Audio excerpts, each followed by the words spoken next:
across the UK, on DAB+, on your smart speaker, on your smart TV, and on your side. This is Talk.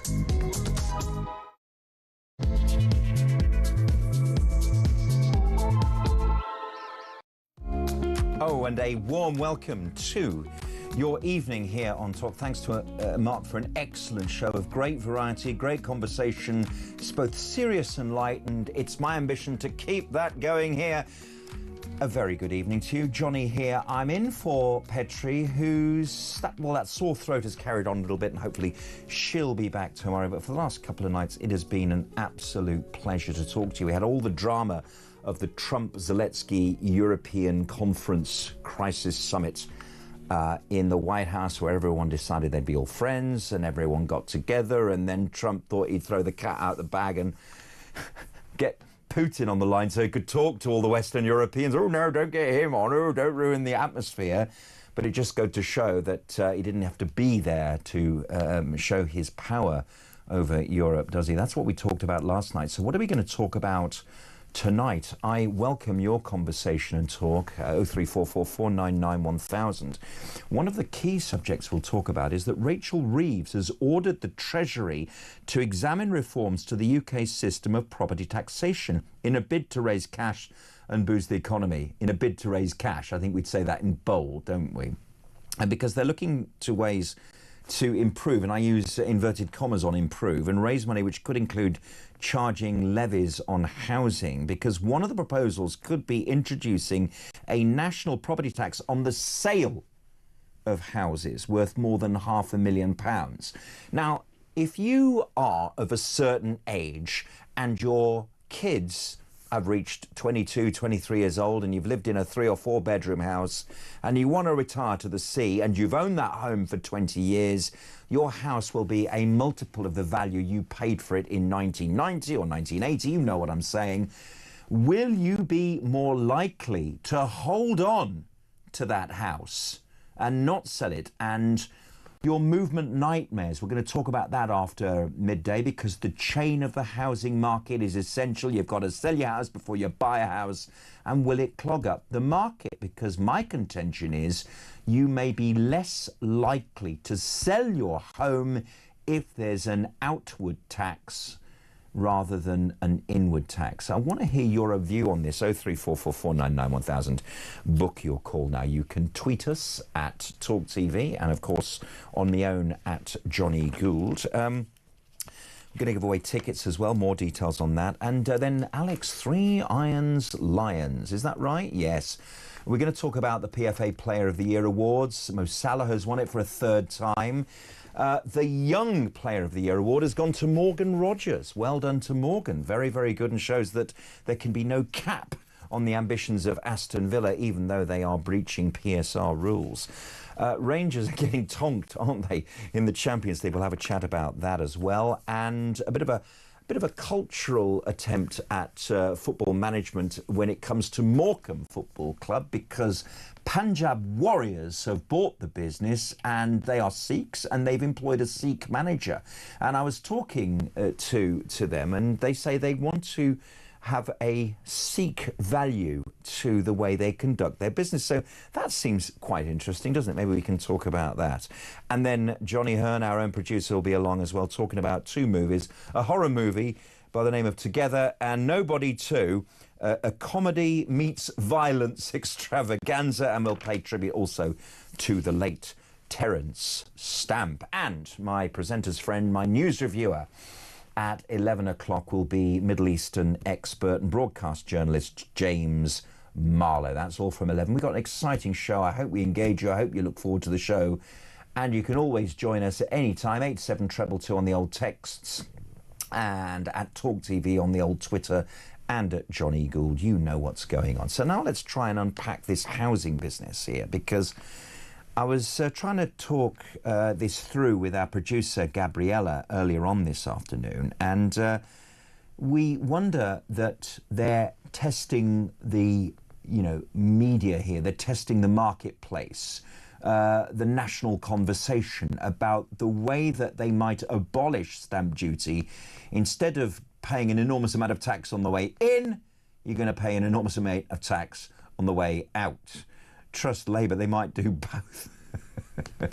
They might charge you on the way in and on the way out. And, well, I have to say, perhaps holding on to your assets is a way to save tax. So to talk about this in more detail, let's talk to someone who really knows this. The economist Justin Urquhart. Stewart, a very, very good evening to you as always, Justin. Jonny Gould, a pleasure. Thank you very much for asking on. Great honour to be asked on the show after what a fantastic career. Good to have you back. Mate, and likewise. And it's great to see that there are some things like the ravens of the tower that will never leave. It's those red braces. Yeah, well, I'll get arrested if my trousers fall off otherwise. Yeah, it's great. He's definitely wearing trousers. That is not a striped shirt, I can tell you that. So here we go. The proposed structure of the new national property tax. Now, this is part of a national conversation, isn't it? Nothing is rubber stamped, but there is a thought, isn't there, that it'll replace stamp duty and it would be applied to homes valued above £500,000. That's the basic idea here, isn't it? That's a concept, and of course, quite rightly, they're going out to try and test it. And frankly, they should have done that last time, the last budget, when they came out with that ludicrous proposal, well, enactment for taxing jobs. And I always hate it when government starts saying, and we've increased the minimum wage. No, they haven't. It's the employers who pay the minimum wage, not the government. But the big thing that's wrong with stamp duty is, well, stamp duty, because if you did away with it altogether, you would encourage people to buy and sell their house. And as you were implying, that actually our biggest asset, most important asset for most of us, is in fact our property for our family. And we want people to buy and sell a house, because when you buy and sell a house, what happens? The kitchen goes, the bathroom goes, everything gets redecorated. You spend money, and the government earns money out of the VAT. More money is being spent through the economy, and you'll start raising greater expenditure and more confidence, because you've got more liquidity in that market and more chance of property prices actually going up. So let them actually learn from this and actually say, it's not a matter of changing the tax from when you buy it or whether you sell it, but actually do away with it altogether, because the multiplier effect of actually spending money when you purchase or sell a house is enormous. And George Osborne, the Conservative Chancellor of the David Cameron era, in my opinion, and maybe you'll back this up, Justin, as an egghead of this particular expertise, is that he really stopped upward mobility in its tracks, because he charged 3% on very, very big prices in London. And the people that buy those houses and charge 3% or are charged 3% are not multimillionaires. They are sort of humble kind of houses. When I was a kid, my friends' parents bought and sold houses about every 3 or 4 years. You can't do that now if you live perhaps in London or Birmingham or Manchester or Edinburgh or Richmond in Yorkshire. You can't do that anymore. And so when you get married, you have to make a decision about buying as expensive a house as you can possibly afford, because that will be your lot.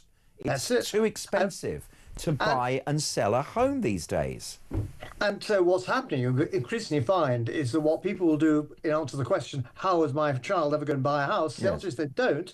You just end up with the family house and you stay with it. Or the family gets together and buys the house. And so you actually then make sure that people actually don't move so often. And we need people to move. They've got to move around the country. They've got to move because they've got children. And they've got to move maybe because they're downsizing. You want to encourage that flexibility in the economy. And for people coming into the economy, be they immigrants or actually just people just moving around the nation, you want that flexibility there. The more you clog it up, the more you're actually going to act as a brake on the economy, or even break the economy. And we all know how expensive, obviously, the southeast is, but also those big centres are. But the greater effort to try and make sure that as now with high-speed internet around the country, high-tech hubs all around the country, not just in the southeast, we need to make sure there is cost-effective housing in those areas, and that is done by actually encouraging people to live there, to move there, and once they've moved, to know they can sell out again without necessarily getting clobbered entire time. Encourage flexibility.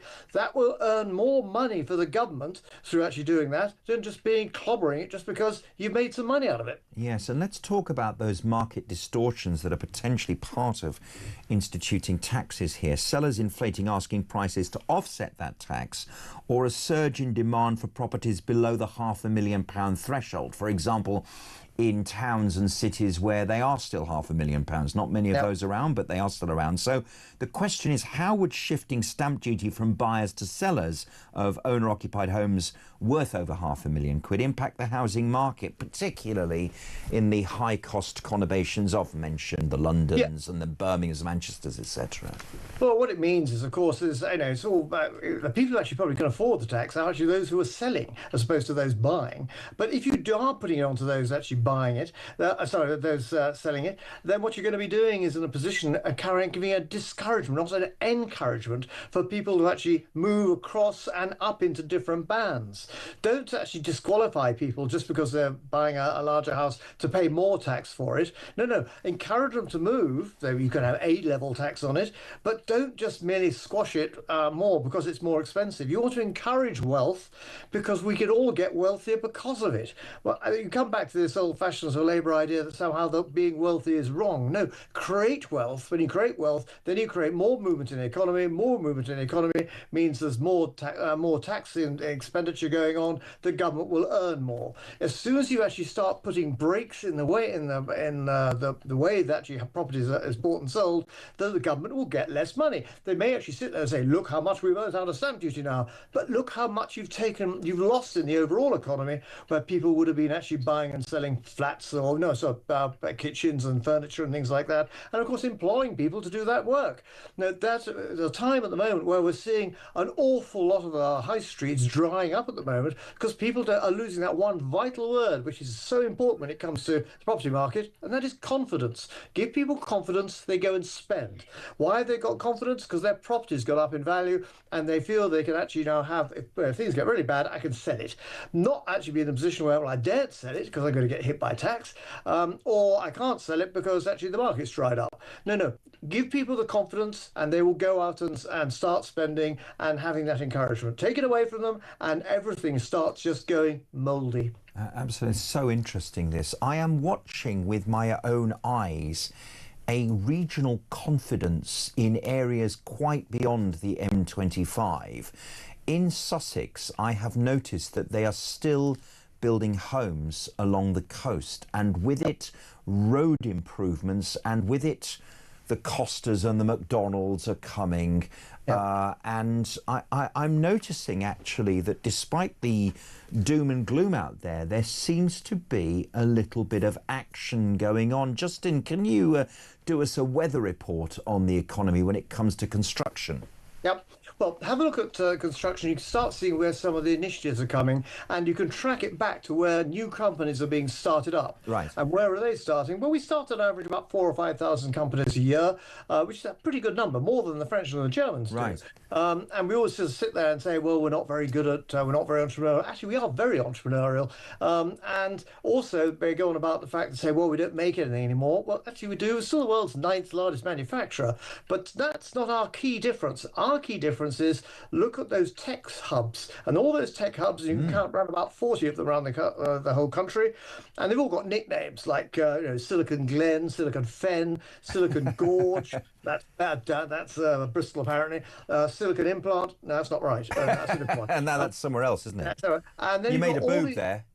Sorry about that. And so you end up with these areas, and of course they're hubs of high-tech businesses, and they breed. Because once you've got one or two together, and they don't necessarily have to be in universities, or some are, but so out of the way places. A place that a few years back, I was down in Hale, down in Cornwall, which is the less attractive side of the bay from St Ives. Everyone loves St Ives. Pearl Hale on the other side, everyone ignores. But there they've got high-tech internet, a little hub of small companies that started there. Good heavens, it takes forever to drive to Cornwall, let alone trying to find a train that goes fast enough to get there this year. Yet there you've got businesses which are setting up, and on the back of that, more people wanting to be there. Therefore, more development, more encouragement. So what you're seeing on the south coast is a similar issue. Again, a little high-tech hubs you've seen in Brighton, you've seen it in Bournemouth as well. And anywhere along that coast, within sort of 30, 40 miles, you can get to those hubs. And therefore, you'll get other investment going in as well. And you'll see the retail investors going in there. You'll then start, hence your Costa coffees and all those sort of things. But you'll also, hopefully, then the councils catch up with it and say, right, this is where we now need the infrastructure. Now, this is something the government could do, is actually release local authorities to raise local bonds for local infrastructure. And so local people start owning part of their local infrastructure to help with the bypasses or those other key elements which need to actually make sure their areas are allowed to increase, rather than wait for the government to come on and do it, because they won't. It'll be months before they get around to it. How many budgets have we been through where, no matter which party it is, they talk about the third runway at Heathrow or the Oxford to Cambridge railway line? They keep on going on about this, where actually things can be made and dealt with locally far quicker, far easier. There's no shortage of capital. What you need to be able to make sure is the capital can be accessed into those local investment areas. It needs proper regulation. But I'm going to take you back to years and years ago, speaking as an old fart, where in 1945, I'm pleased to say, I don't go back that far, there were 45 stock exchanges in this country. Now, you don't want the city gets some red braces back again. You don't need 45 stock exchanges, but you need the ability to raise local money for local business and do it cheaply. Not go through London, because it's very expensive and they've almost got a cartel on the prices. But to be able to do that and release local pension money to go into those areas and actually give people participation in their local towns, so they not only they like living there, they own part of it, and they can get some benefit out of it by way of divvy or discounts or whatever it happens to be. Here. Are you anywhere near the government to give this sort of advice? Have you got Starmer or Reeves's earhole, or do they not like your sort? They don't like us. They've always thought anybody who turns up from the city, they regard as some evil individual who's out for themselves. You've talked so much sense, more sense than I've heard from the government since July the something last year. Now, thank you, Johnny. We've given them a bit of a hiding here, but there must be some economic benefit to switching stamp duty to sale. What are the benefits of replacing stamp with a proportional property tax, and how might it address barriers to home ownership, especially for first-time buyers? The idea that it might ease costs for buyers by removing the upfront stamp duty payments, and whether this could enhance housing market mobility, taking it from the old to the young. What do you think to that? The concept isn't actually wrong, because, of course, the people who made the money over the past 30, 40 years, the people who actually own the property, they've got the profit.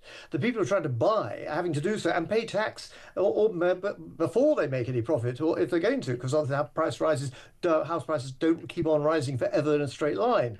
So it's quite fair to say, actually, those who've made the profit can afford to actually pay the tax. My only argument would be is question whether you need that tax at all. But okay, let's assume you're not going to get rid of it. Then actually, why not make it fairer and make it actually on the person who's actually made the profit, have a proportion of that portion taken because of the profit they made, but don't make it disproportionate to discourage people. Otherwise, as you say, they won't sell.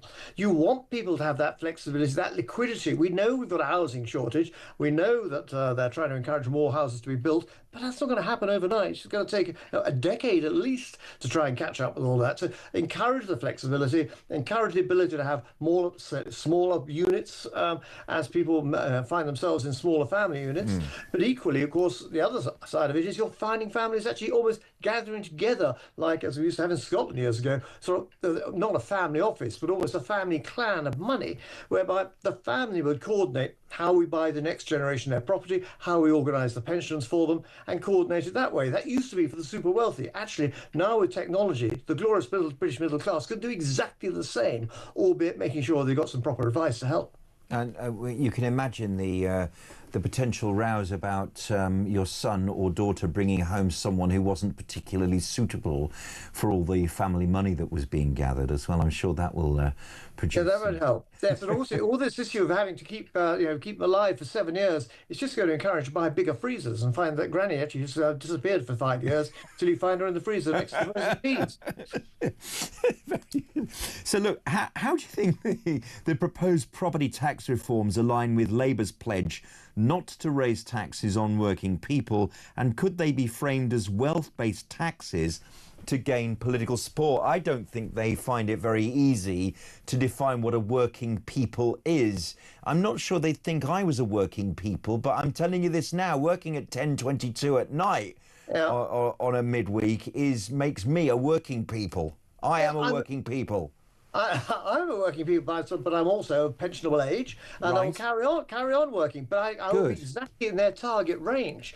But what we should be doing is not necessarily taxing wealth, but allowing people to make wealth to be able to then afford to have taxation on it.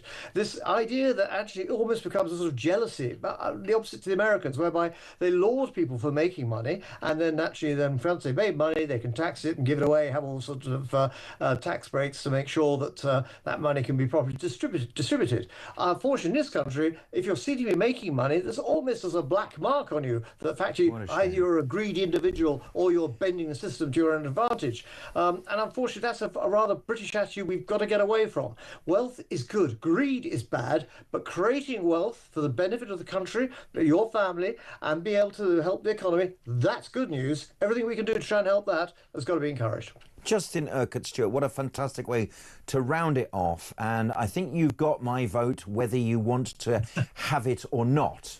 I'm very grateful to you. Thank you, Johnny. Great privilege. Thank you. Great stuff. That is Justin Urquhart, Stuart. What do you think to that? Can you text me now, 87222, or you can get on the Twitter thing at talkTV or at Jonny Gould. I've got my blower here, and I will pay attention to all the things that you want to say. What about what Justin said there? You know, wealth creation is good, but greed is bad. This idea that we need to encourage entrepreneurialism, that we need to encourage maybe family clans getting together and enjoying the kind of benefits of building a community, and also bringing in the ability to borrow more regionally and more locally to build infrastructure. It's not entirely a bad idea, this, but the reform needs to be thought through very carefully. Would you keep the stamp duty the same, or would you change it to the sale of your home? And broader conversation, this will clog up the market. Have you had a kind of one of these moving nightmares where the chain fell over and your house sale fell through? 03444991000, text us 87222, tweet us at talkTV and at Jonny Gould. We'll be right back.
Across the UK, on DAB+, on your smart speaker, on your smart TV.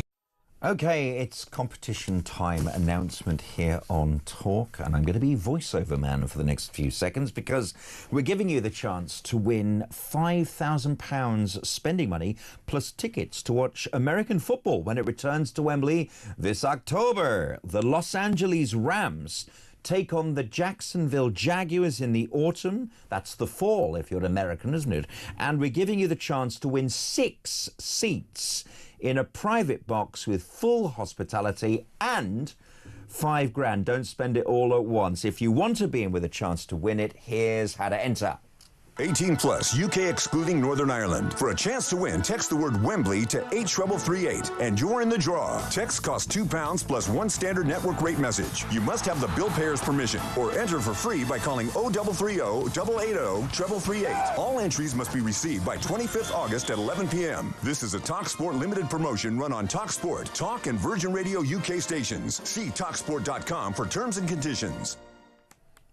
And the very best of British to you, and of American for all that matter. Coming up after the break, we'll be looking at sports news with Alex Three Lions Irons. It's been gala night, it's been top hat and tails and cocktail dresses for the world of football, because Mo Salah has won the Players' Player of the Year award for a record third time, and Morgan Rogers of Aston Villa has won the Young Player of the Year award as well. Absolutely delighted. There is no cap on ambition at Aston Villa, even if the Premier League thinks so. And we got Champions League action tonight. Rangers were playing Club Brugge, hopefully trying to get through the qualifying stages for the first time in 3 years. How's that gone? I don't think it's gone very, very well, to be honest.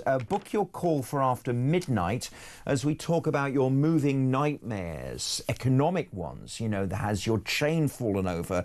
And the reason we're talking about that is because, as we said to Justin Urquhart-Stewart a few minutes ago, there might be changes to the way that stamp duty is instituted on the sale of your house. In other words, there won't be any stamp duty in the way in. It'll all be about when you sell your house on the way out. Does this transfer well from the old to the new, or will it encourage older people, the Terry and Junes out there, oh Terry, not to sell their house? Okay, people don't sell their assets because of the taxation that goes on it. The one place where you didn't have taxation was when you sold your house. And of course, for people of a certain age now, be they 50, 60, 70, 80 years old, and they bought their house in, 1990 or 1980 or 1970, and some even who are old enough to have bought them in 1960, they've made multiples and multiples of value on their homes. And the idea is that they trade down for their retirement, so they don't have a mortgage. You bought your house for a couple of hundy back in 1990, and it might be worth £1 million now. But if they change the taxation, won't that change the way people decide to sell their home, which means that the young may not get on the market, therefore the property prices might go up. And we've got James Marlowe coming in at 11 o'clock. James will be with us for an hour as we review the newspapers. A first look at the papers at 11 o'clock. We'll have all the front pages for you right here at Talk, and lots and lots coming up. We've got John Hearn, our producer, coming in to talk about two movies as well, a horror movie and one which blends comedy with violence. Have we had enough of that? 03444991000. I don't think so. John will be in and talk about that. Right after this short message, we'll talk to Alex Three Lions Irons as we talk football.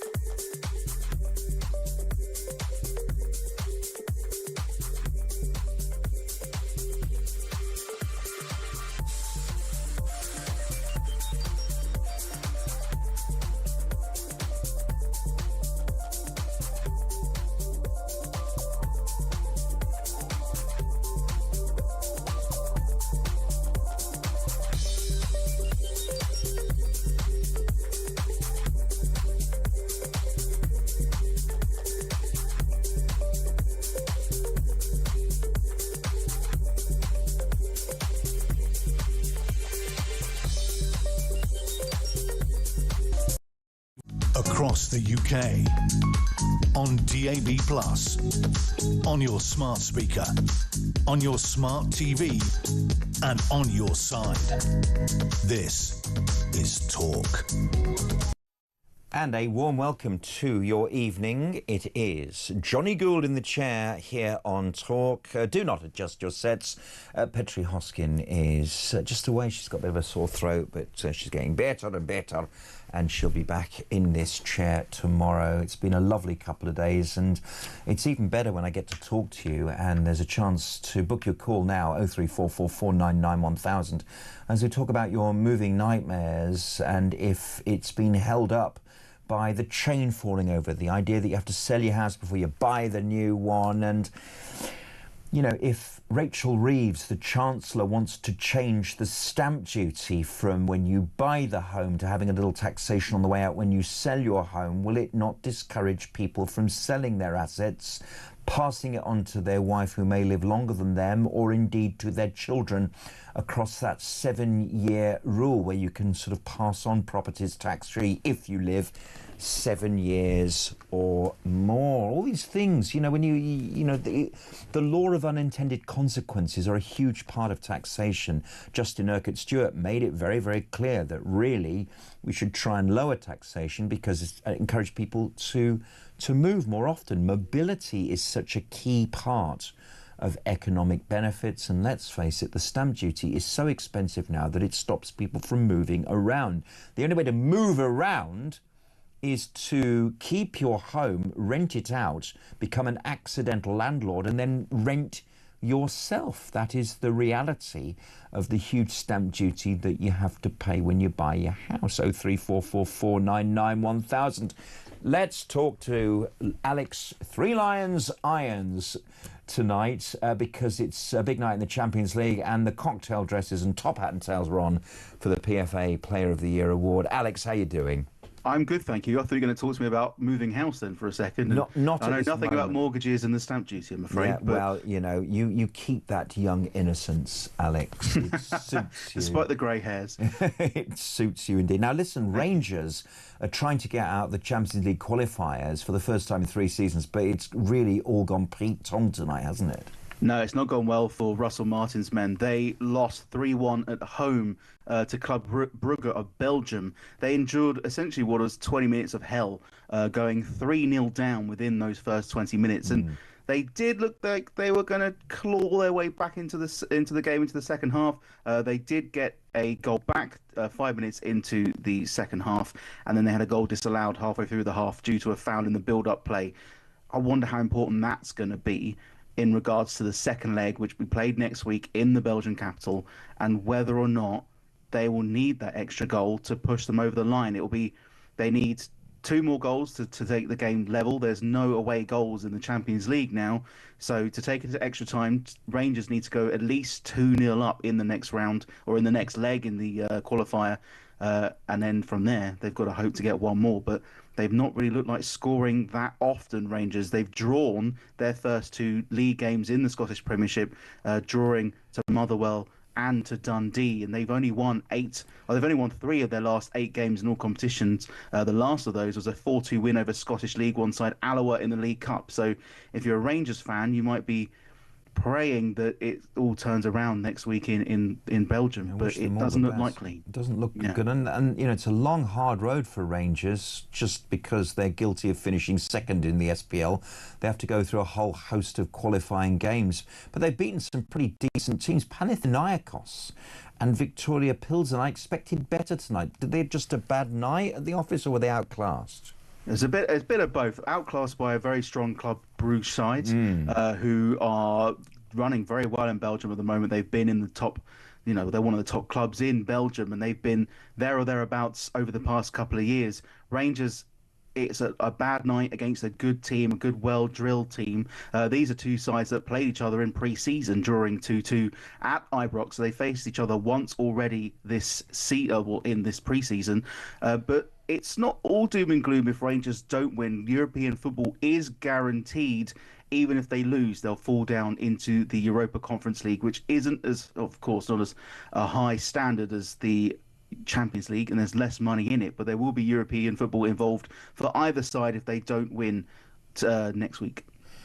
And let's go and enjoy the gala night in Manchester tonight, where Mo Salah created some history, becoming the only player ever to become the Players' Player of the Year for a 3rd time, and a great achievement for Aston Villa for Morgan Rogers because he won the Young Player of the Year award. Yeah, brilliant for both of them. Mo Salah, of course, has been a fantastic stalwart of not just the Premier League, but of Liverpool. Morgan Rogers, who lit up the Premier League last season. Both of those players deserved their awards. Morgan Rogers being named the Young Player of the Year. And, of course, Gareth Southgate, or Sir Gareth, I should call him. He's the recipient of the PFA Merit Award for his contributions to football and his achievements with the national side, which, of course, includes 2 finals and a quarter-final in the World Cup in 2022. So, yeah, fantastic night for everyone involved. There were the women as well. They had their awards on the same night. Mariona Caldente was named the Professional Footballers Association Women's Player of the Year, alongside her new teammate Olivia Smith, who was awarded the Young Player Award. So both men and women getting involved in the PFAs this evening. And as you can see from the pictures, everyone is very much in tops and tails and looks like they're having a ball. They look very, very nice. You know, when you're a fit lad or a fit lass, you know, clothes suit you, clothes fit you. I wouldn't know personally. I've never been of a great shape. Sure Round is a shape, but yeah, I've never been in the rotunda. You know, people from Birmingham Yes. like round things. Now, but Olivia Smith is the first ever £1 million female footballer, and we should mention that former Chelsea women's boss Emma Hayes also won a Gareth Southgate Starler Prize for leading Blues to 7 women's Super League titles, 5 of them in succession. She's now in the USA, and a fantastic achievement. I mean, she has really been a trailblazer at club level for English football, and you know, the women's game really has come of age, I think, under her and indeed Serena Wiegmann. Oh, definitely. I was at a game earlier this evening, which it was a men's level game, Really? but the manager of it was Peckham Town playing Bermondsey Town, and the manager of Peckham Town used to be an England Women International. She's the only woman to be the manager of a men's league side in professional, well, in amateur football in this case, but in regards to the English pyramid, she's the only one to be a manager at that level, at any level, which I think is absolutely brilliant. That is really interesting. Do you think we will one day see, very, very soon, I would say, a female manager of perhaps a League 2 or League 1 club? I think we will. I think so. I think Serena Wiegmann should be given a chance in the men's game. It's Mary Rose Phillip who is the manager of Peckham Town, if anyone wants to have a look at how they're doing so far. They won 4-1 earlier, so they're doing quite well under her stewardship. But I think managers like Emma Hayes and Serena Wiegmann, they've proven that they're great at a top level in the women's sport, and if they want to have a go at managing in the men's game, I think they should be allowed to do so. And also, we've got to ask, when's Gareth Southgate going to get another job? I think he's doing all right at the moment, just kind of coasting off the time of his England career. I think there's been talk of him maybe doing some stuff in the media. I know there have been clubs who have inquired to Gareth Southgate about coming to manage their side, either in quite a few Premier League clubs have, and maybe some clubs abroad. I think one of the Saudi clubs had tried to tap him up, but I think he'll take a job when he's ready, and if it's next week or in 6 months to a year, I'm sure we'll see him back in management at some point, but at the moment he's just taking his time and enjoying some well-earned rest, I think. I heard a little nugget that he was learning German as well. To be the German or a different club manager? Maybe so. And a bit of a cultural experiment going on at Morecambe, because Punjab Warriors, which is an investment group, obviously a Sikh investment group, bought Morecambe, then sacked the manager Derek Adams, and then employed someone who is the youngest in the Football League, who's just 30 years old, but he's Ashvir Singh Johal, so he's obviously someone who they know well. And when I sort of looked into this more, they want to try and run Morecambe with Sikh values. This is quite an interesting experiment. I presume that some of the ideas are universal, because, as the Scots say, if you're dunny score, you're dunny win. I mean, it doesn't really matter what colour or what creed or what religion you are. The religion of football, kind of over the 90 minutes, is a bit more important. Yes, but Ashvir Singh Johal, as you mentioned, he's the first Sikh manager to take charge of a professional British club. He's also one of the youngest team 30. manager in the top 5 tiers of English football. He has had some experience. He's worked previously under Colo Torre at Wigan, and he was an assistant to Cesc Fabregas during his time with the youth team at Italian side Como. So he does have a bit of experience about him. He's also become one of the youngest coaches in the history of English football to complete his UEFA Pro license qualification.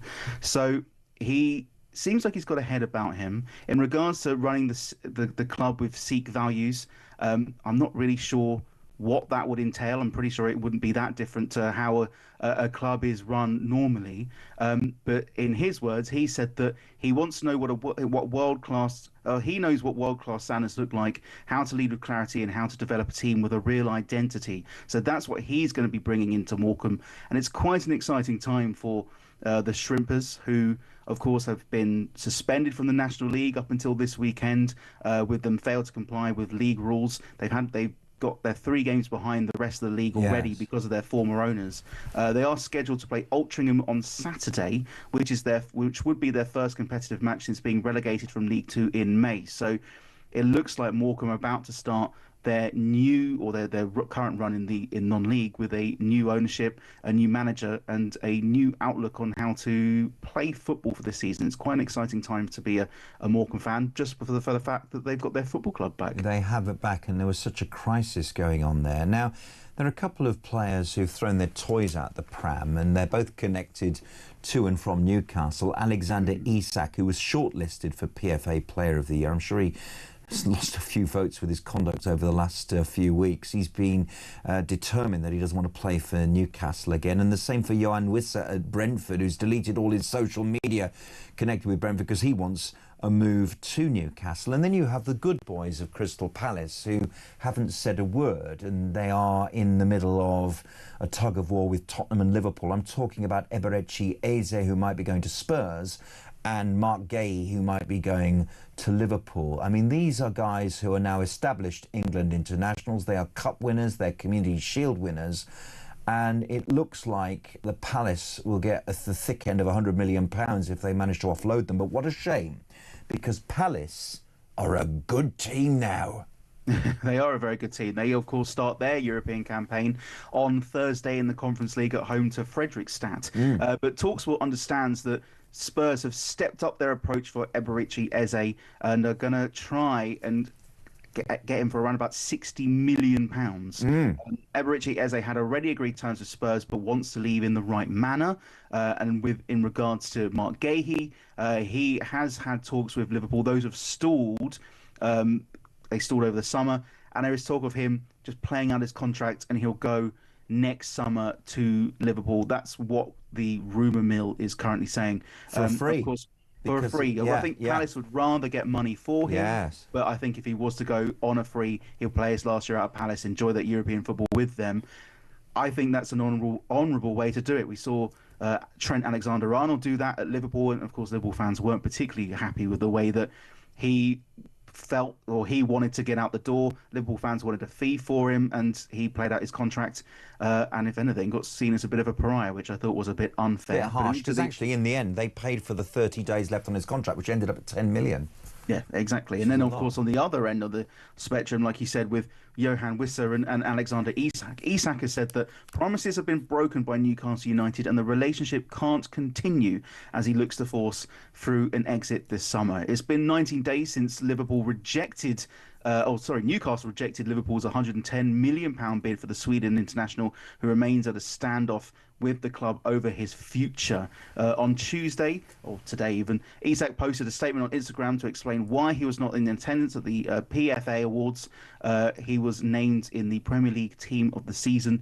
He said, "I've kept quiet for so long while others have spoken. That silence has allowed people to push their own version of events, even though they know it doesn't reflect what is really said and agreed behind closed doors. The reality is that promises were made, and the club has known my position for a long time. To now act as if these issues are only emerging is misleading." So maybe there's a lot to this story that we don't know in the public, and I'm sure it's all to come out in the wash at some point over the next couple of weeks. I must say that I prefer the conduct of Eze and Gehi rather than Wissa and Isaac. I find this slightly unpalatable in terms of the way footballers show their complete lack of loyalty. I know it's a short career and everything, but a lot of money there for must it. be a way of conducting these things behind closed doors.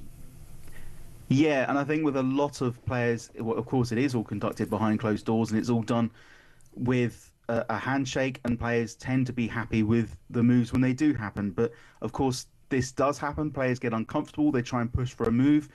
We've seen some big transfer stories where players have tried to push that themselves.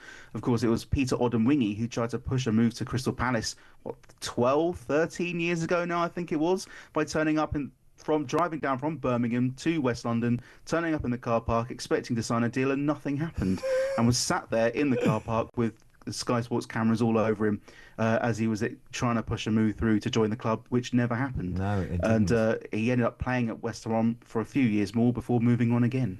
To the chorus of boos at the buggies. Yes, exactly. Indeed. Hey, Alex, excellent stuff. Thank you. Alex, Three My Lines pleasure. Thank you. Irons. Really enjoyed that discussion of football. Hope you did as well. And your texts are coming in on the subject of downsizing and moving home, your nightmares. We invite your calls 03444991000 after midnight, but the conversation, the debate continues even now. From Alison. Hi, Alison, who's WhatsApped us on 87222. I want to downsize.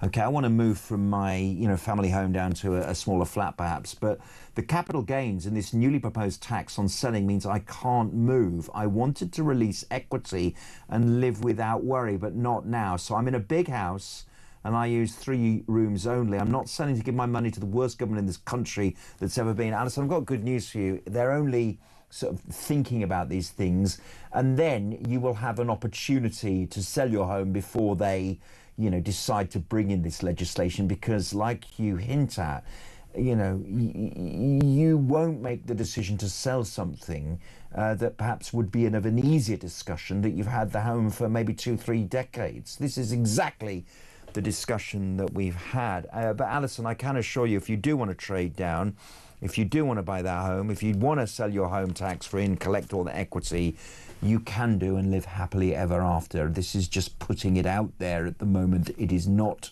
law. So take a chill pill, Alison. Everything is all right in the world for now. 0344 499 1000. I'm Jonny Gould, and this is Talk.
Across the UK, on DAB+, on your smart speaker, on your smart TV, and on your side.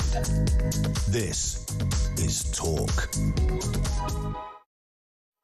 I'll tell you what else we'll talk about later on as well. Migrants are going to be removed from Epping's Hotel after the council won that temporary injunction. This is the Bell Hotel in Essex, which has been the subject of anti-migrant protests for weeks and weeks, some of it violent, some of it peaceful. The local authority argued that using it to house asylum seekers breached planning rules, but the hotel has been focusing on a series of protests in recent weeks after sexual assault, but they've won that. The Epping Forest Council have won that debate, so we will talk about that a little bit later on. But right now, let's focus on the fantasy world of movies with John Hearn, our producer and movie expert. First of all, let's talk about Together, which is certificate 15, and it does strike me that it might have been a certificate 18, right? It's very hard to get an 18 certificate, actually. Yes, yeah, it's very hard. It has to be very, very violent or have lots of nudity or lots of swearing in it these days to get an 15 is kind of the sweet spot for horror movies, because that's the big kind of target audience. And when I saw it, there were a whole bunch of people there who can't have been 18, probably 16, 17 age watching it. So that 15 is kind of the key. It used to be, if you were making a horror movie years ago, you would want the X certificate. Yes. Because that would be your audience. But audiences are getting younger. So now 15 is kind of the key demographic to go for a horror film. So this is a 15, yes. So this is a film that stars Alison Brie and Dave Franco. And they play a couple that have been together for a few years. Their relationship's getting a little bit kind of in a bit of a rut. 7-year itch. Yeah, a bit like that. Not yet married, but you know, just sort of just trudging through life. Well. They decide to leave the city and move to the countryside. She's got a job as an elementary school teacher in a local school. He's still struggling to be a musician. And while they're there, they go out for a walk and they stumble into this sort of cavern and get exposed to the water in there. And after that, weird things start to happen where they start to physically bond with each other. Gosh. So whenever they touch, their flesh was sort of intertwined. It happens very slowly to start with, and then it gets more and more, and then eventually they end up being drawn to each other like magnets, so they can't fight it, they can't escape it to get away from each other, and end up having to go through some quite horrible techniques in order to separate themselves from each other, shall we say. Wow, it sounds like a metaphor for a relationship very much, that you can't get out of. Yeah. Very interesting. That is called Together. It's 1 hour and 42 minutes, and it's in the cinemas now. It's in cinemas, yeah, and we have a little trailer clip. Let's play it. What's going on? I don't know. Since the move, Tim and I haven't been on the same page. Please, do you love each other? Maybe we're just complacent. You know, this could be the beginning. When you roll over, then you're on my hair. Of something wonderful. Tim. We spend our lives in search of the other half. If you think you found that, don't be so quick to let it go. I think something's happening to us. There? Listen to me. We've got to get out of here. God, you do it.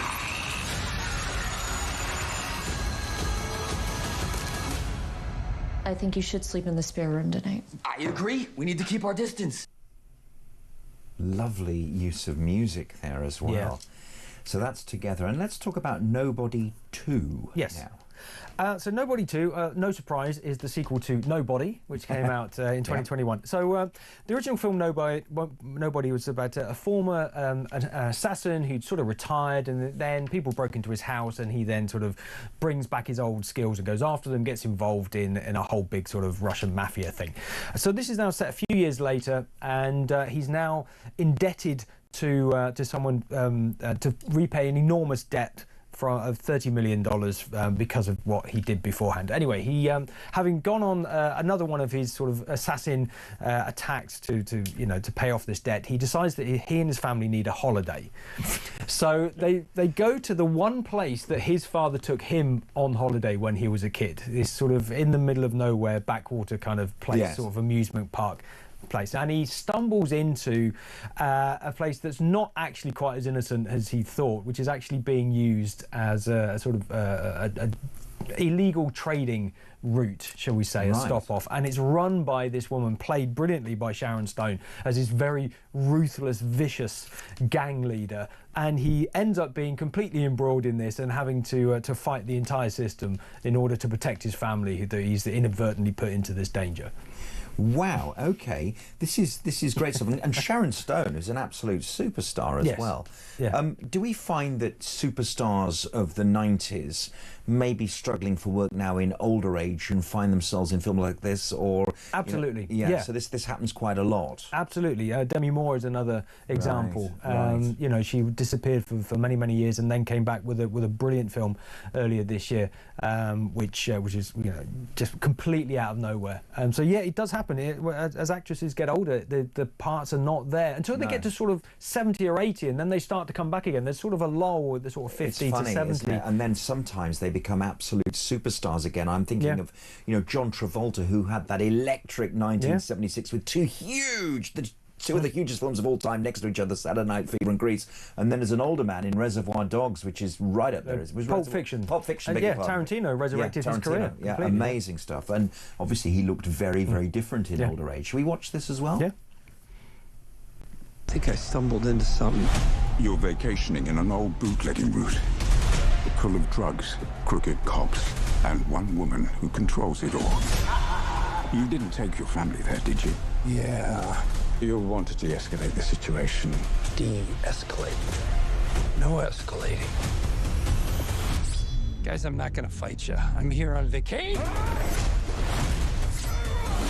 Find this nobody. Scorched earth.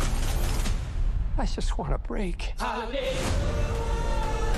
There's no way you were just some family man. We all have different sides.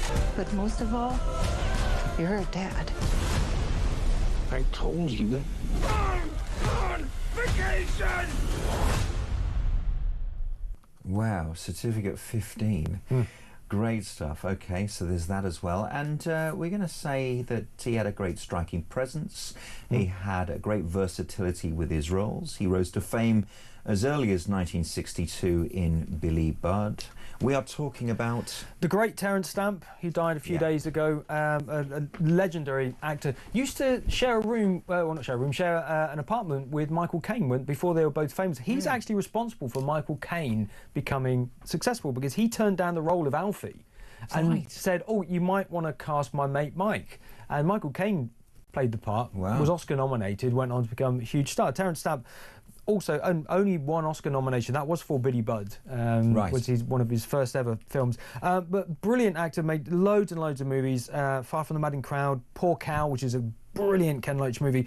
Superman, of course, he was the bad guy, General Zod. He was in Wall Street, in one of the Star Wars films, Valkyrie. He was also in Last Night in Soho, which was his final film, and the brilliant Steven Soderbergh film, The Limey, which is one of my favourite films. We've got a little clip of him just being Terence. Lovely. Let's watch this. How you doing then? All right, are you? Now look, Squire, you're the governor here, I can see that. I'm on your manor now, so there's no need to get your knickers in a twist. Let me explain to you. When I was in prison, second time, no, tell a lie, third stretch. Yeah, third. There was this screw what really had it in for me, and that geezer was top of my list. 2 years after I got sprung, I sees him in Holland Park. He's sitting on a bench feeding bloody pigeons. I could have nobbled him, but I didn't. Because what I thought I wanted wasn't what I wanted. What I thought I was thinking about was something else. I didn't give a toss. It didn't matter. And you can see why he might have been only supposed to blow the bloody doors off. Very similar kind of actor. Very, very similar, but wonderful. Absolutely brilliant. Love Terence Stamp. Wonderful. John Hearn, that's brilliant. And the news follows. We'll speak to you in a moment.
across the UK. On DAB+, on your smart speaker, on your smart TV, and on your side. This is Talk.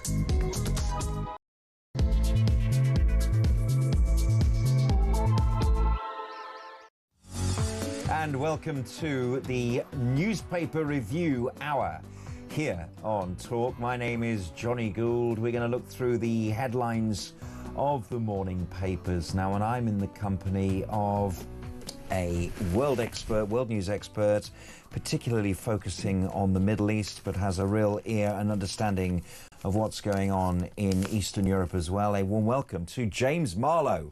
It's been a while since I've been here. It's been a while since I've seen you. Not much has changed, but it's nice to be back. It's nice to see you. In fact, we saw each other for a cuppa, didn't we, a couple of months ago? Yes, yeah, that's right. About 3 months ago, 4 months ago. To catch up. And everything in your world continues to be very dominant. We have stories which really have been the same for 2 and 3 years. We've had Russia and Ukraine, that war which Russia appears to be getting ahead of, and we have the disaster of the war in the Middle East, the October the 7th war involving Israel and Hamas, which may be coming to a conclusion with brute force rather than ceasefire. We'll talk about that a little bit later on in this hour, but shall we have a look at some of the morning's headlines? Now let's turn first of all to the Mercury News,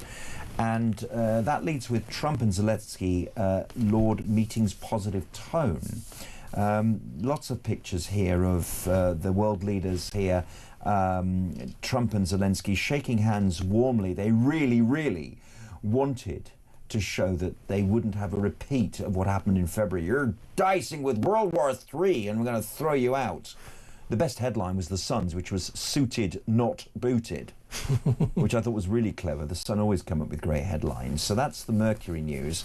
We'll move on to the Daily Telegraph, and this is this sensational story that's coming out of Epping Forest, which is that the migrant hotels across the country are at a risk of closure after a High Court ruling basically showed that they would throw the government's asylum plans into turmoil. The idea that they have breached planning by turning these hotels into sort of migrant stops.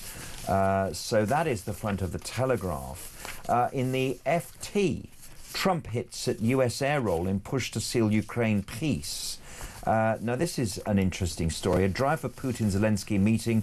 Kremlin warned of a rough situation.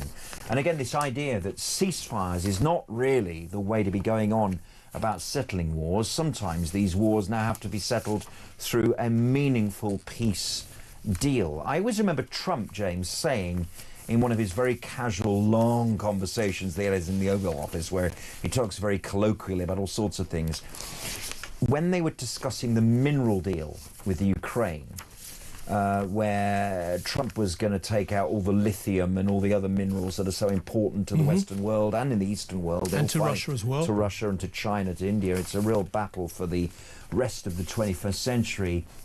And they said, how are you going to secure American workers who are working on these mineral, mining in Ukraine? And he said, oh, don't worry about that. That's not going to happen. In other words, our American boys will not be attacked because they're American boys. And if American boys are attacked, and American girls, by Russia, he meant, obviously, then obviously that would be a serious breach. And there's this idea, isn't there, amongst American capitalism, unrestrained in the world, that actually it is business, it's international commerce, sort of globalization that actually does bring peace around the world, except the Arab world, who view things in a slightly different way.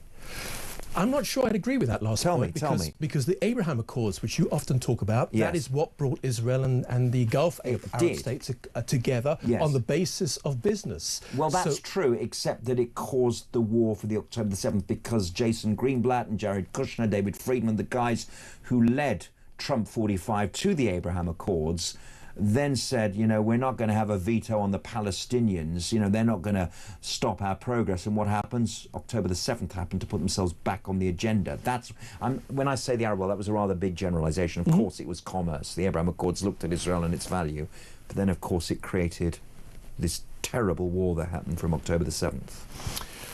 Well, there's that, isn't there? There's a huge amount to unpack over there. Are we starting with the Middle East? Are we starting with Russia? Or are we starting with Britain? It was a bit like a rambling Donald Trump moment there, wasn't it? You're the colonel. Yeah, I should be. Let's go back to Russia and Ukraine now and talk about this idea that Trump said, you know, American workers being put near the front line of what was a war would actually bring about peace because they're mining minerals which are vital to the interests of the Americans. Well, that's not going to happen, I don't think. If actually what we witnessed yesterday was actually unprecedented. It was a historic meeting of prime ministers and presidents all coming together to the White House at a last minute, which is perhaps never ever been done before. 8 leaders, and they scrambled to get those flights to Washington, D.C. In fact, in the case with the British Prime Minister, he had to leave his family on holiday because he felt that he needed to be round the table at the White House with the president.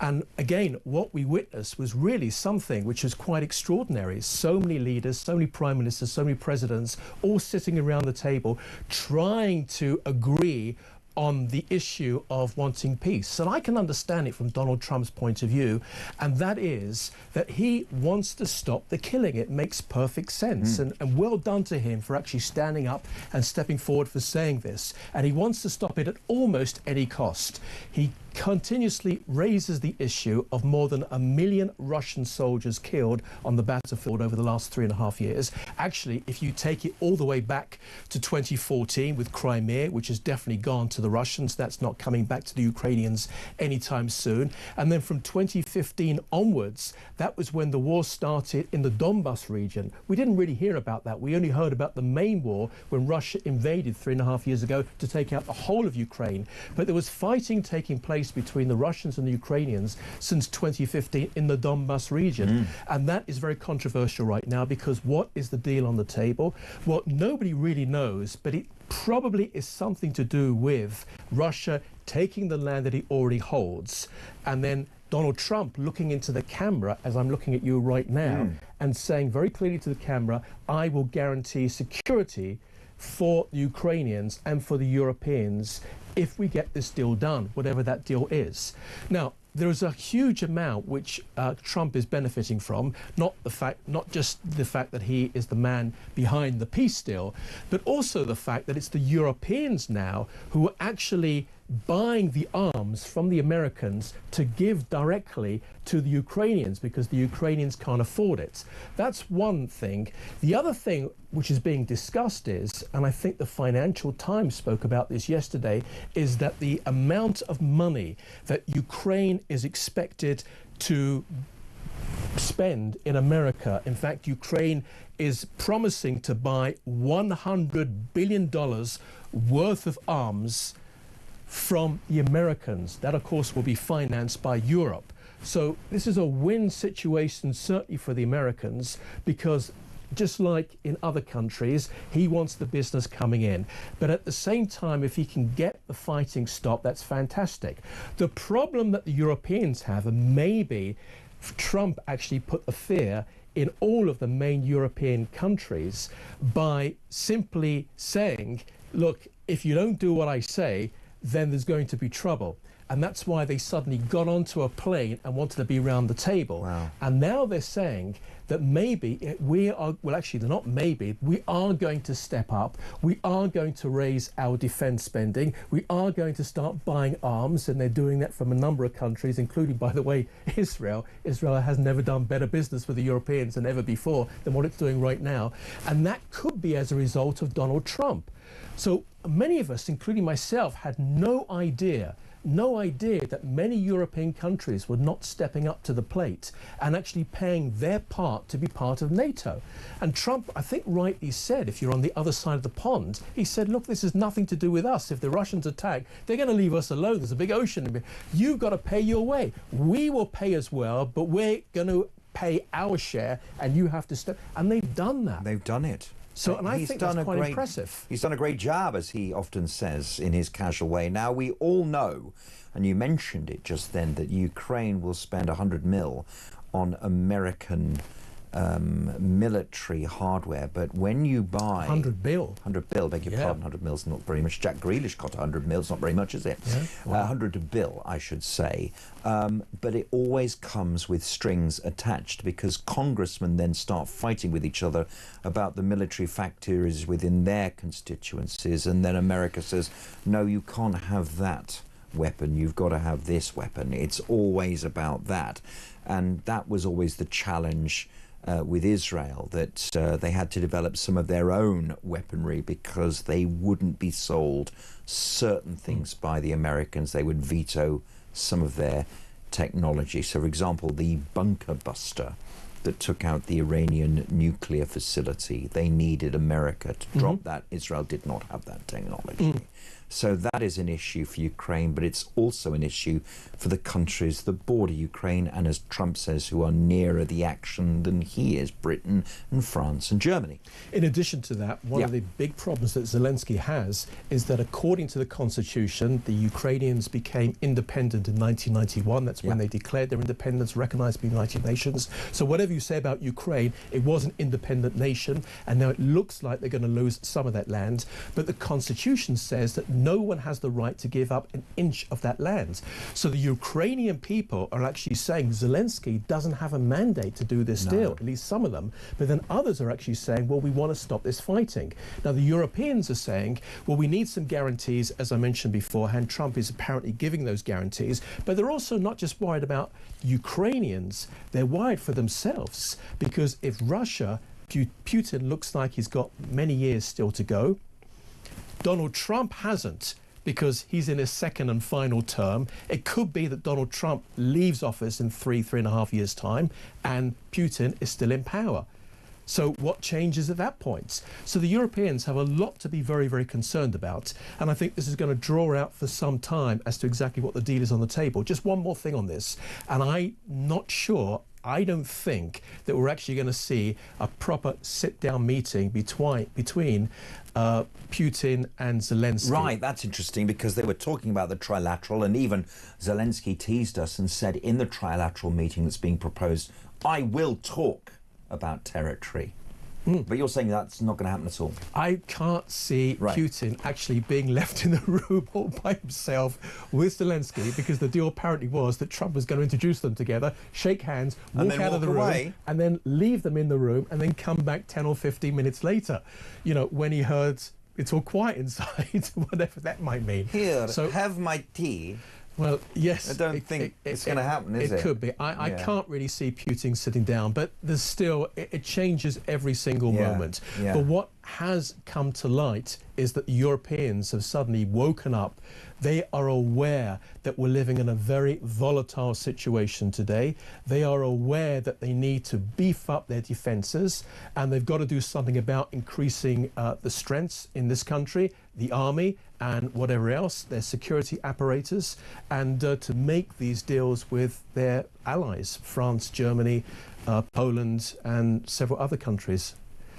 We'll have to see how this unfolds. We'll have to see how this goes. And we will talk about Israel-Gaza, because that was a little adjunct there in the conversation, just because I mentioned a specific word and we had that ding-dong there. We'll talk about that in just a moment. But let's go back to the front pages now and talk about the Metro here, because there is fury at Rachel Reeves's £500,000 wealth tax on homes, because the Chancellor has ordered Treasury officials to examine reforms to the UK system of property tax in a bid to raise cash and boost the economy. That's at least the line they want to put about, because they're looking at ways to improve the system and raise money, which could include changing levies on housing. And one of the proposals could be introducing a national property tax on the sale of houses worth more than £500,000. Now, at the moment, only buyers paying stamp duty if the property is worth over 125 grand. Buying is where you pay the taxes. And we've already had one really annoyed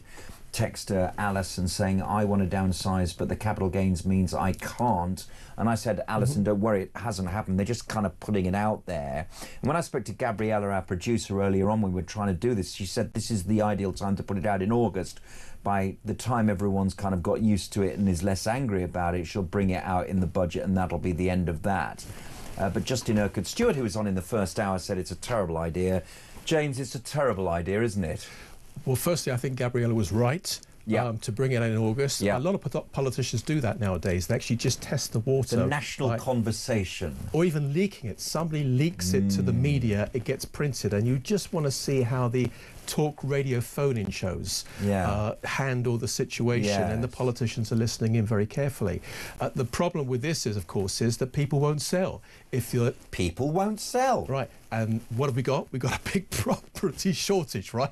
Yeah. So people are not going to sell, even if they want to downgrade or upgrade, because they don't want to pay that stamp duty twice. I heard somebody on one of the radio stations earlier today discussing this, and he said, wrongly, in my opinion, he said, look, if you were lucky enough to buy a house, you're really lucky because you've made a huge amount of money. You would never have made that money in any other industry, or almost any other industry. And therefore, what's your problem? You should pay your stamp duty to sell and then pay the stamp duty again to buy your next property. I think the problem with that issue is that if whatever you've made in the property, let's say you've made 100,000, 500,000, whatever it is. Let's remember, we're in the London area right now where property is much more expensive than some of the other places across the UK. But if somebody is upgrading, in other words, they've got a 3-bedroom apartment or 2-bedroom apartment, and now they need a house because their children are getting a bit older and they want to bring their kids up in a house with a garden, etc. That means that you've got to pay much, much more money.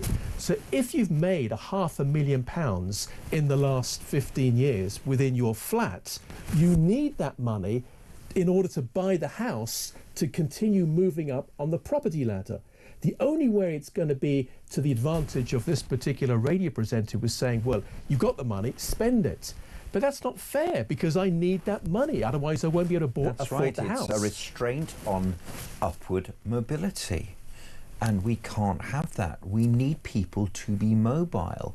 And as Justin reminded us, every time someone sells or buys a house, there's a new kitchen to do, there's new decoration. There's a whole industry and support industry around buying and selling homes. And the more tax you do, the less mobile people become. And remember, how many new apartments, new homes did this government say that it was going to achieve within its first 5 years in office? I think it was 1.5 million, right? 1.5 million.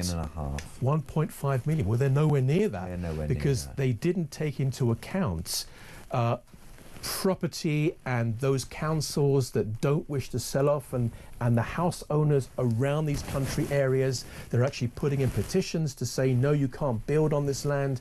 And this has been the problem for many, many years. And it's strange how a government who was waiting to get into power didn't actually look into this and made all these commitments. And I don't think they're going to meet their target. I don't think they're going to get anywhere near this 1.5 million. Are they? The Daily Star has the hub of the story, which is tipping point, gratuity outrage. Apparently, drinkers are fuming at a new trend where service charge tips are automatically added when buying a pint at the bar. I'm not having that. I'm not having that. Yeah. And the Daily Mail has this morning, Labour's migrant hotels policy in disarray. And this is the Epping Council story breakthrough. They have won a battle to move out the asylum seekers.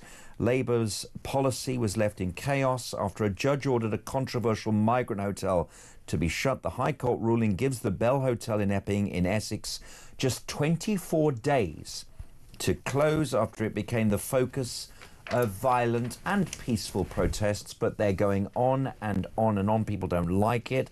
Epping Forest District Council's victory could open the floodgates to a series of similar legal actions against other migrant hotels across the country. Ministers scrambled to respond after an 11th hour Home Office bid to block the action was thrown out. Government lawyers warn the court that granting the injunction on a planning technicality runs the risk of acting as an impetus for further violent protests. And what I think to this is, James, that peace is about to break out in Epping. Right? Well, you said 24 days? The judge said 24 days? Yeah. So that date is, it's actually 4 p.m. on the 12th of September. Now, the big problem the Home Office has is, what am I going to do with those people? Yeah, and how many people are there? There was 80 rooms in the Bell Hotel in Epping Forest. There are believed to be 140 all men. Right. And nobody wants them. Right. Nobody wants these 140 men. And this is a big problem. And I have to say, and I want to be careful with my words, I want to be very respectful, because I do recall Angela Merkel saying many, many years ago, you're all welcome here. Yes. You're all welcome. Refugees and welcome. They brought in more than 1 million refugees into their own country. But what people don't seem to realise is that that sentence was translated in 24 different countries across America, across Africa, yes, across Asia, and many other places. And people, if you were there, if I was there, I would think to myself, wow, we've got a great opportunity. Let's go to Europe, Yeah, we're being invited over to Europe. And that's why we have this problem today, because some politicians open the doors mistakenly, and I can understand to a certain degree some of them want to improve their lives. But what we're seeing right now is that we are being flooded by, in some cases, Islamists and crime gangs and some bad people. And you can see, I speak to people all the time here in the UK, you can see their whole neighbourhood, their whole streets are just generally changing. Where I'm in northwest London, you can see as you walk up the streets, it's just generally changing. And some of them are quite aggressive, I have to tell you. With shopkeepers, we're getting on buses, we're just hanging out on the streets. And there's people who are rightly very concerned about this. Yes. So hence you have the Bell Hotel, against its wishes, closing down because of the court injunction, and the Home Office stuck. Now, this is not just a problem with the Labour Party, it's a problem with the previous government. The Conservative Party also have to take their hand in this, and their responsibility in this. Now, what's the answer? No one seems to know at this point. No, and they haven't. And they got rid of Rwanda, that scheme which Rishi Sunak fought and fought for, got it through lots of legal objections, and what did they do on day one? They scrapped it, and it might have been a deterrent. It never got off the ground, and now we look at Germany and the United States looking at this £1 million infrastructure and going to be using it for their own issues and their own immigration issues. I think one of the reasons why the Reform Party spoke so much against the Conservatives and Rishi Sunak's plan, because he did say that we've got them ready, the planes will take off to Rwanda later in July or August, after the general election, if he was going to get a majority in the general election. But I think from the Reform Party's point of view, the Conservatives had said this so many times over so many years, and the Reform Party policy was, let's just make sure that they get kicked out. Keir Starmer will come in, make a bigger mess of the whole thing, and then we'll see where we are 5 years later. They just didn't want to give the Conservatives that opportunity to perhaps mess up once again. Right. I don't know whether the planes would have taken off or not. Maybe they would. Maybe there would have been another court injunction. Maybe there would have been different lawyers taking it to the Human Rights Court. Sure. Maybe they would have had to take them off again. Maybe it would have cost millions and millions and millions again. And people got frustrated about this. Whereas the Reform Party is saying, and I'm not necessarily advocating on behalf of the Reform Party, but where the Reform Party would say is, well, we'd simply just come out of all those courts that are preventing us from actually just protecting our own country and doing what it is that we have the right to do. So it's a roundabout circle, and that's why I think the Reform Party is very high up in the polls, just like Donald Trump was before the 2016 election. Yes. When Americans said, you know what, we've tried the Democrats, we've tried the Republicans, let's try and see what a businessman can do. Maybe he thinks differently, maybe he's going to act differently. And they gave him that opportunity in 2016. And I think this is what a lot of people are thinking, from the Labour Party, from the Conservative Party. Let's try something brand new, something that hasn't been tried before, and see what happens. Indeed. So this is what's happening, a reaction to the lack of success of the traditional two parties in this country, and indeed the traditions of the Republicans and Democrats. The Republicans kind of MAGA Republicans these days. That's James Marlowe. I'm Jonny Gould. We'll have more front pages right after this.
Across the UK, on DAB+, on your smart speaker, on your smart TV, and on your side.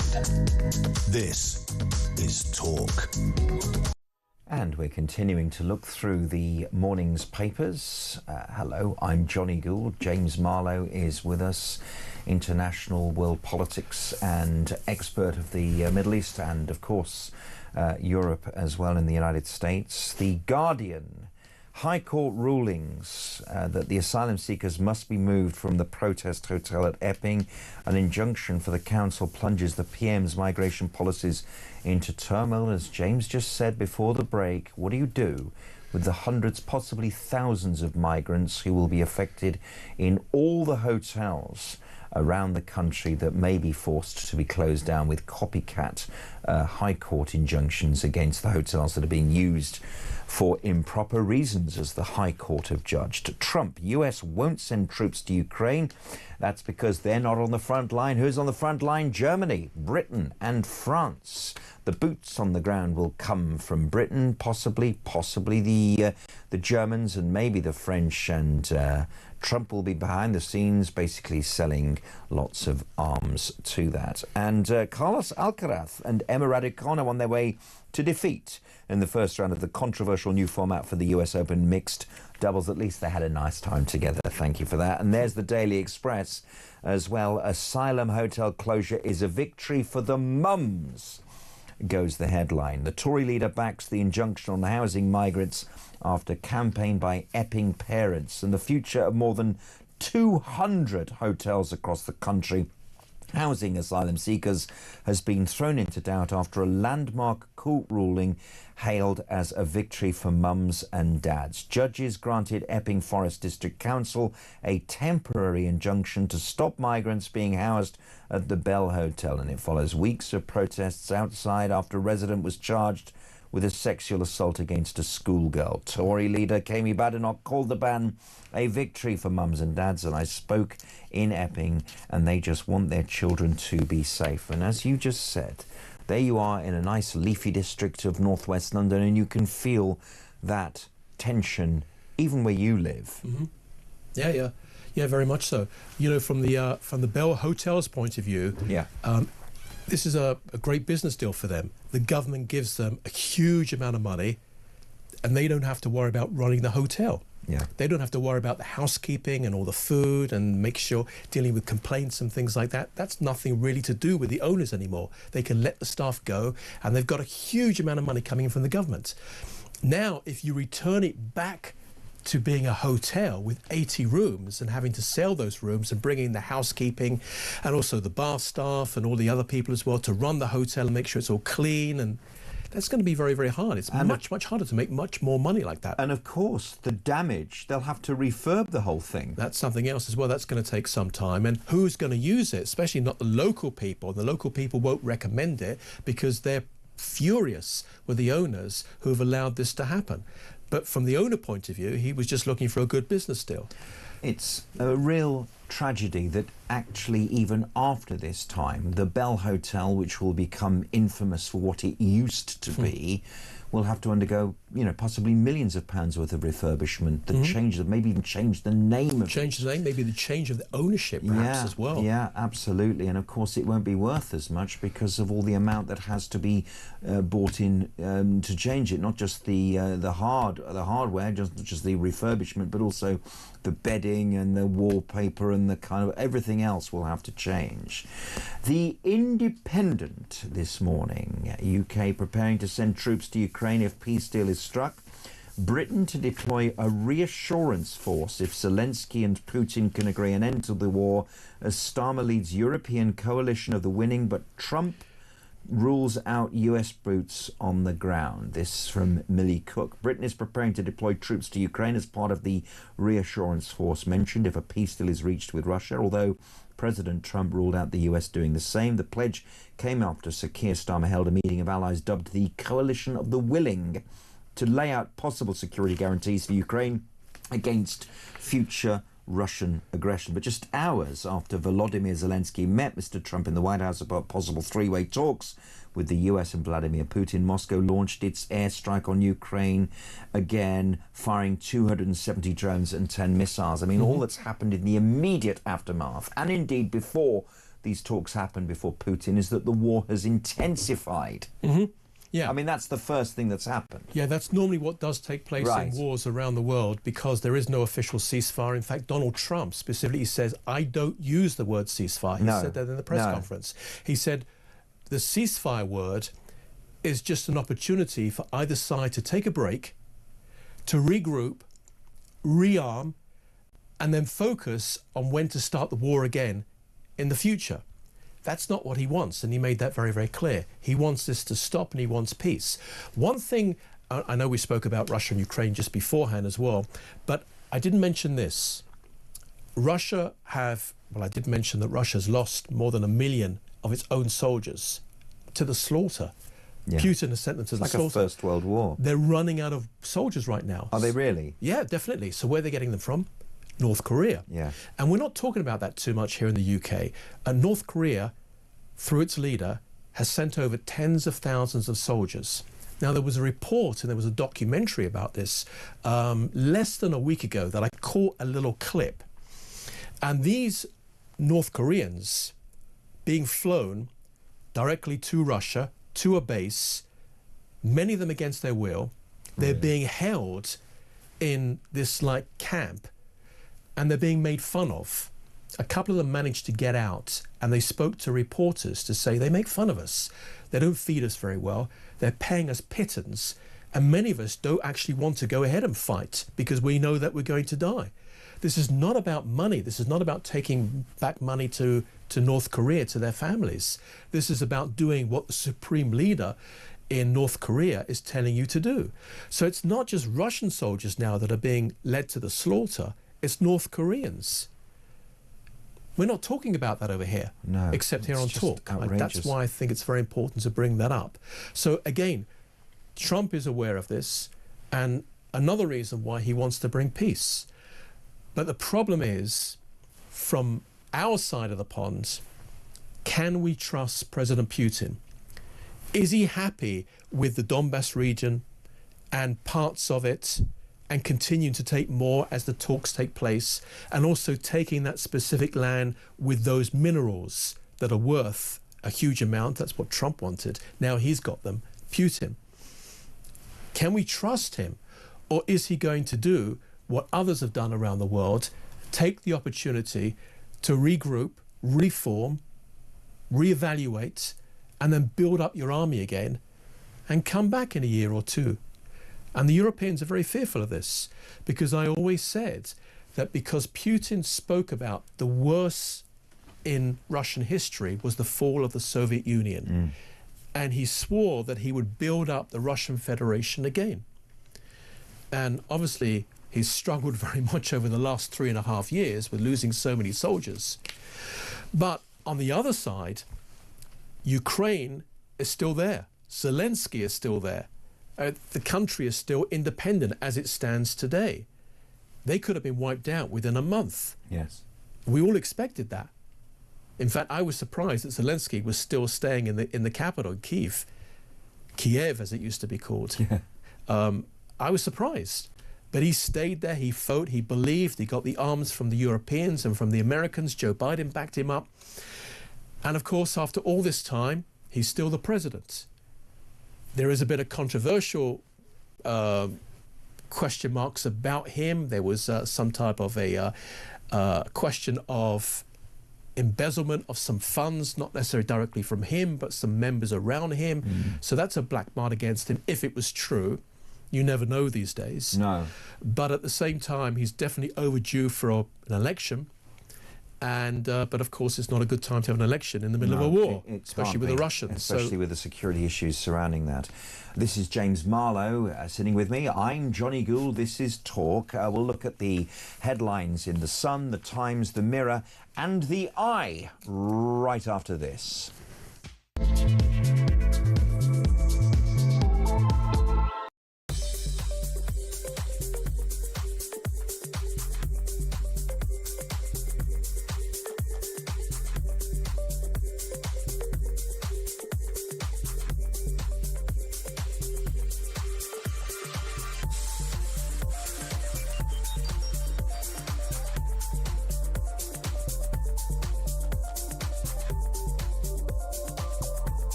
Across the UK, on DAB+, on your smart speaker, on your smart TV, and on your side.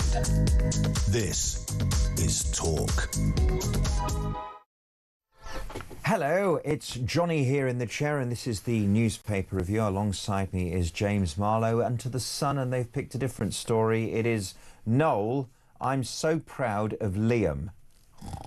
Oasis star Noel Gallagher has told how proud he is of his brother, our Liam, seemingly burying their feud once and for all. The pair healed a 15-year rift to reunite for this summer's tour, and Noel, who's 58 now, has said, "It's great being back in a band with Liam. I forgot how funny he was." Ah, isn't that nice? Gig goers have held 52-year-old Liam's voice. Noel said, "He's been amazing. I'm so proud of him. One day you will find me." This is what happens when you're desperate for a front page story. So you come up with this because there's no real story here. It's just a couple of famous guys, brothers who fell out, and now one of them says, "Well, he's my friend again." So, but you know what's different about them these days? They're not quite the Beatles anymore. The relationship is that they're brothers. They're not like Lennon and McCartney anymore. They've got their own narrative. Even if the album sounded a bit like the Beatles, they've got their own story now. They have become national institutions, haven't they? They're kind of much loved. They've crossed from being scallies to being sort of slightly more elevated. Don't you feel that? No. They were never Lennon and McCartney. They were never a copy of the Beatles. No, but you know what I'm saying? That they're sort of more affectionately viewed. I think by some, to me, they're pretty loud mouths over the years, and they've been a few louts. I know fantastic music, and probably a few people might not like me saying that about Oasis. A couple of nice songs, not big fan. What was your favourite? Don't really, I wasn't a great fan of Oasis, I have to tell you. I mean, I'm not a massive fan of them, but I do like one of the songs, which is the one about a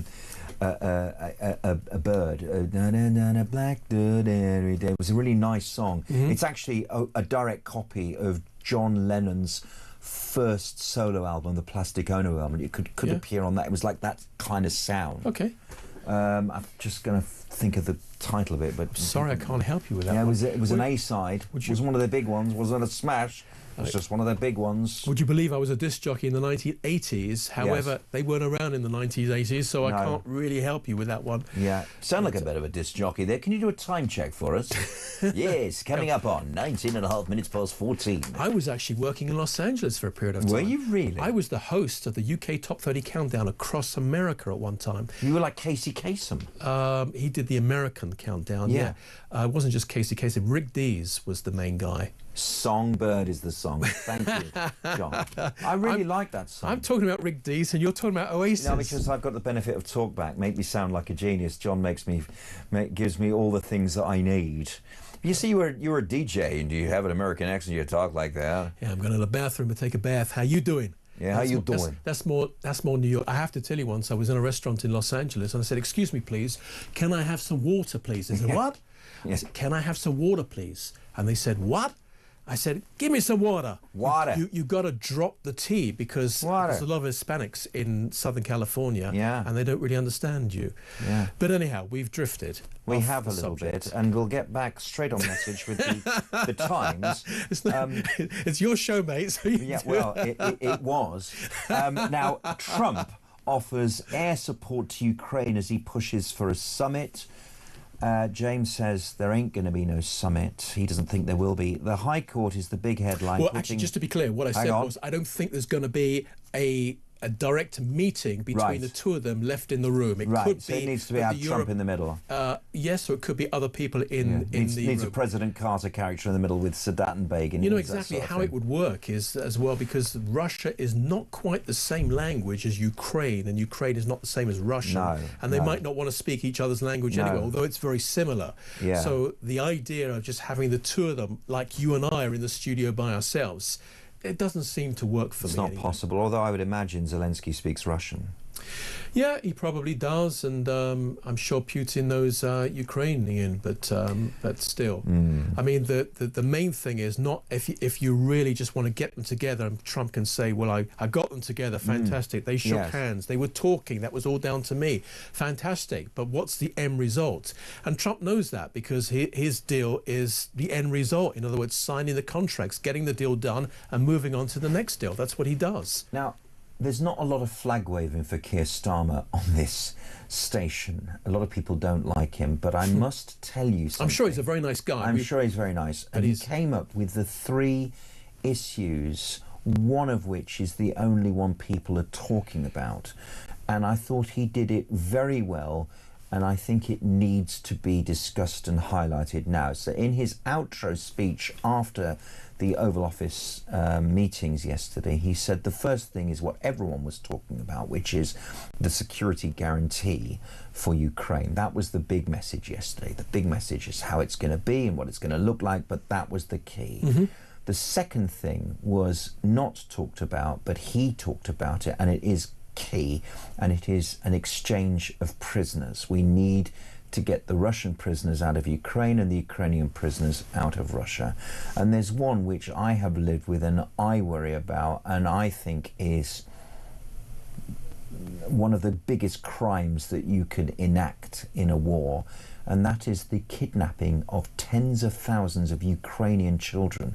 Where are the protests for this wicked act? And the point is that there are Russian-speaking children, maybe of a very small age, who were whisked away from Donbass and various other places where there's a majority of Russian-speaking to what they thought were their uncles and aunts, or maybe even they were told lies that they were too much of a baby, they didn't know their mummy and daddy. And they're being brought up as 3 and 5 and 7 years old. They won't even know they're not Russian. That is a wicked, wicked act and needs to be part of a comprehensive peace deal. In Luhansk as well, and I believe some of them were told they were going on a summer camp for 2 weeks. Terrible. Or even just taken away from the war itself. Wicked. They would be back, and it was... and where are they? We'll never find them. Intentional objective. We'll never find them, James. Well, I don't know. That's down to the Russians to I mean, these are whisked away to family homes in tower blocks in funny towns and cities a long way from the border. We'll never find these poor children. Yep. And that's that is one of the most wicked things you can do in a war. So you're saying the Prime Minister brought that up? He brought it up. Okay. And well done to Keir Starmer for doing so. Yeah, I'm surprised he was the only one, actually, because there should be others. And Zelensky hasn't pushed this, but he's spoken to the media on many occasions. He would get extra sympathy, I think, from the world. It is a genuinely wicked act of the Russians. There is, from a public relations point of view, which I know one or two things about, especially in the politics world, is that you've got to reiterate many things again and again and again, to the point that it becomes a pre-memorized language for that particular politician or the PR person or anything, which is what some do to remind us of where we are. I don't want to move over to the Middle East, but just to give that as example, as we keep reminding all the time of October the 7th and what exactly happened on those days, and showing videos again of those with the perpetrators actually took themselves because they were proud of it. But people forget very, very quickly. And so therefore you have to keep repeating and reiterating and reminding a lot of people. And it doesn't matter if that person has already heard. So perhaps it's going to be reinforced inside their subconscious mind, and other people will hear at the same time. This is very important for the truth. And the remaining headlines on the Times: the High Court puts asylum hotel policy into complete turmoil. The migrants to go from a feeding ground for unrest. And this is again the story about the Bell Hotel. Rachel Reeves wants a capital gains mansion tax. The Chancellor's drawing up plans to hit the owners of high-value properties with capital gains tax when they sell their homes, as she attempts to fill a £40 billion hole in the public finances. The word Doge is not part of this current Labour government's vocabulary. And in the Mirror, Brit troops to keep the peace. European boots on the ground. Putin agrees to meet Zelensky. Britain will send troops to Ukraine to keep the peace if a deal with Russia is struck, Donald Trump declared, but he ruled out using US military, and he said Europe and the UK will put boots on the ground. Vladimir Putin will hold talks with Volodymyr Zelensky, Trump added. And in the I paper, migrant policy in disarray as the court rules protest hotels must evict asylum seekers. They'll be removed from that infamous hotel now, Bell Hotel in Epping Forest, within 24 days after council granted temporary High Court injunctions despite attempts by the government last minute to intervene and stop it. That got thrown out. The legal action follows this protest outside the site day after day after a resident was charged with sexually assaulting a 14-year-old girl. Barristers arguing hotel was a feeding ground for unrest. Government sources argue that the court action is politically motivated, as Epping's Tory leader calls for other councils to make similar legal challenges against 210 asylum hotels across Britain. I think that's a bit of a stretch.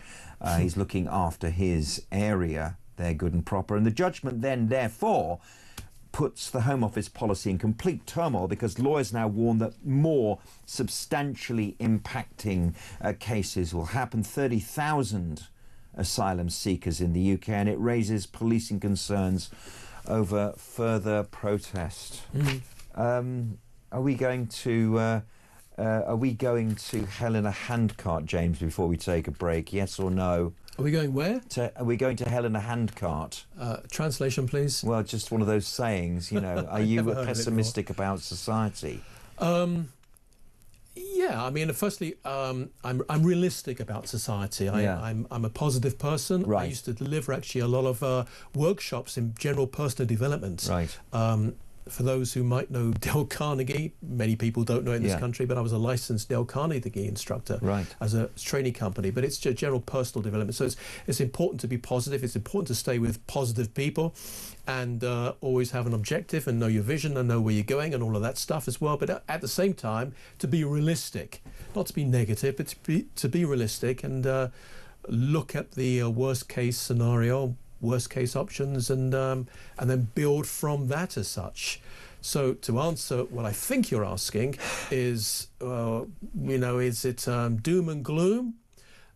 We are in a very volatile position. It's very much reminds me of somebody who knows quite a lot about history from yesterday, early 1930s position, I think. There's a huge amount of volatility around the world. North Korea, China, Iran's still in power, Russia. I don't trust Putin, just like most of the Europeans don't trust Putin. The Americans don't really understand. There's a lot of Republicans that don't really care, and they get behind Putin just for the sake of it. But we're living in some very difficult times with the amount of migrant that is coming into this country. We're very concerned. When you hear the leaders of Saudi Arabia, Bahrain, and the Emirates say that Europe is becoming more Islamist than their own countries, I think that we do have something to worry about. Which is where we're going to take a break, and we'll talk about that region in just a moment.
Across the UK, on DAB+, on your smart speaker, on your smart TV, and on your side.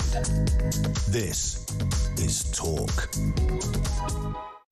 Jonny Gould here in the Newspaper Review Hour, and I'm here alongside James Marlowe, and we promised to talk about the Middle East because it's coming to a point where talk of a ceasefire might be superseded by a complete military victory, in that Hamas is suddenly softening its approach and has offered an amount of hostages to be returned. Please God, some of them are living and they're not just bodies.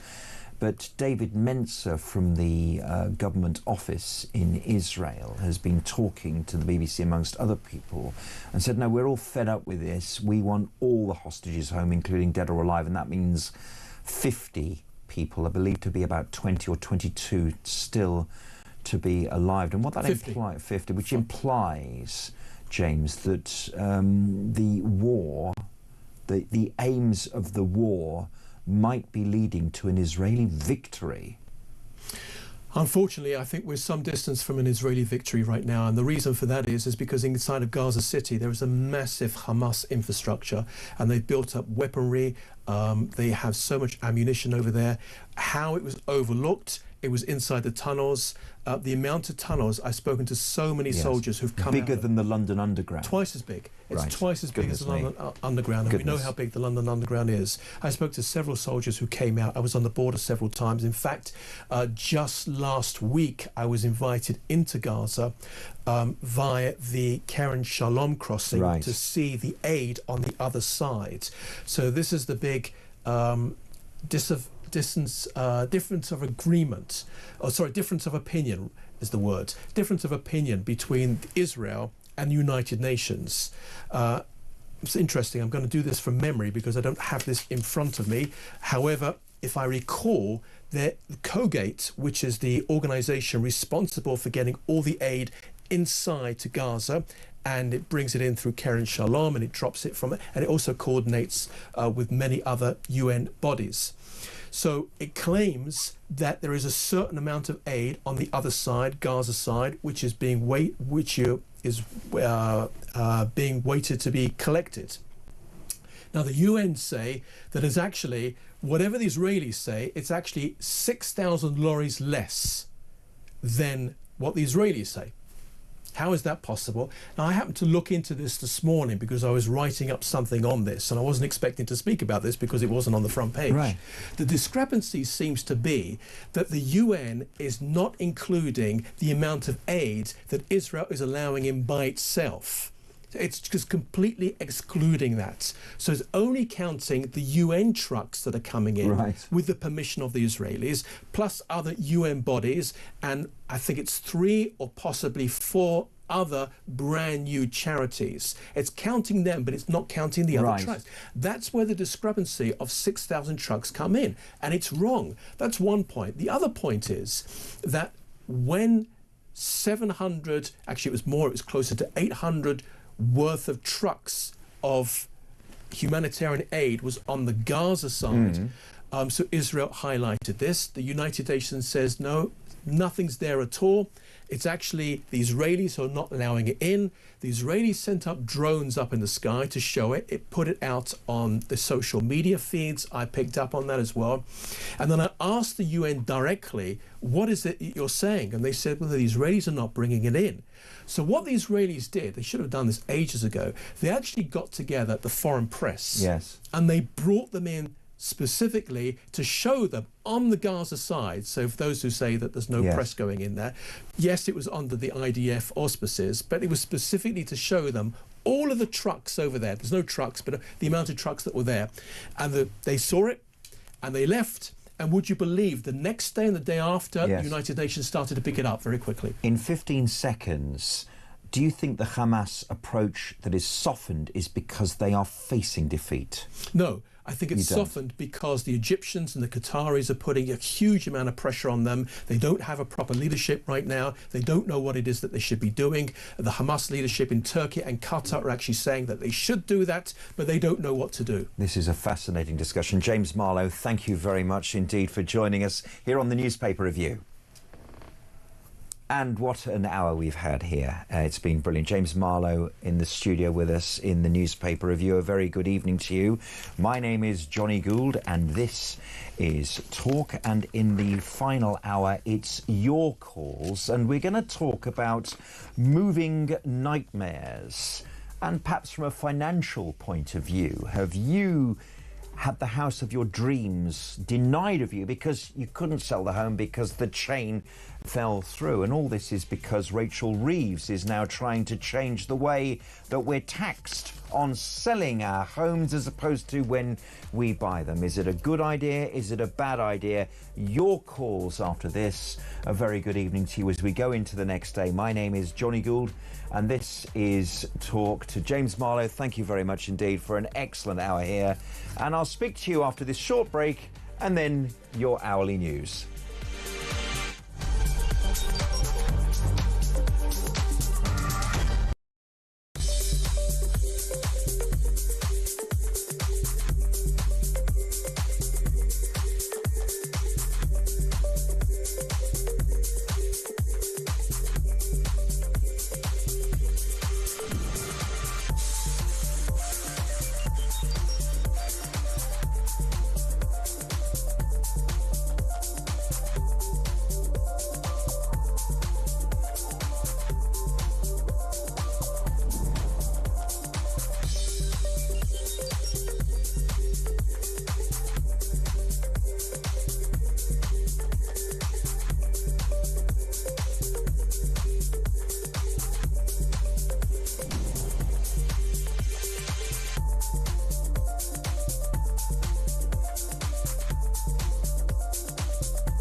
across the UK. On DAB+, on your smart speaker, on your smart TV, and on your side. This is Talk.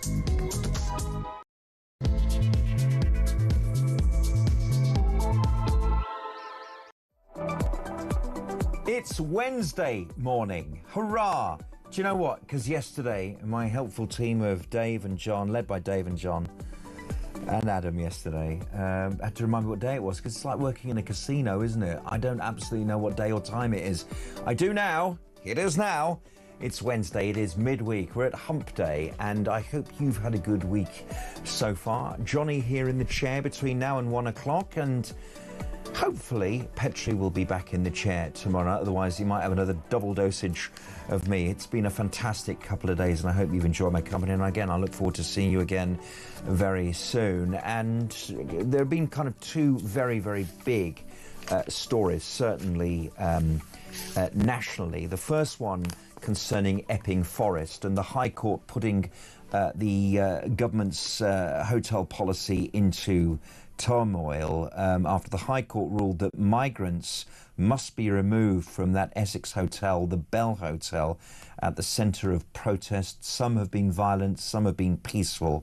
And the other headline is that the government are trying to put out a little taster, a little kind of feeling about how we'd feel about a quite comprehensive change to the way we buy and sell houses. At the moment, when you buy a house, the more expensive it is, the bigger the stamp duty is. It can be as high as 3%, can't it? Sometimes even higher if you are a foreign national trying to buy around the country. But now what they want to do, what they're specking out to see how popular it is that instead of stamp duty going on the way in, it will be taxed on the way out. And I'm just wondering actually whether this will clog up the market, whether people will, rather than sell their home and trade down with a tax-free benefit of holding their home for so long, will actually not hold on to the biggest asset that they own, pass it on to their wife or husband, which is free. You don't have to pay any tax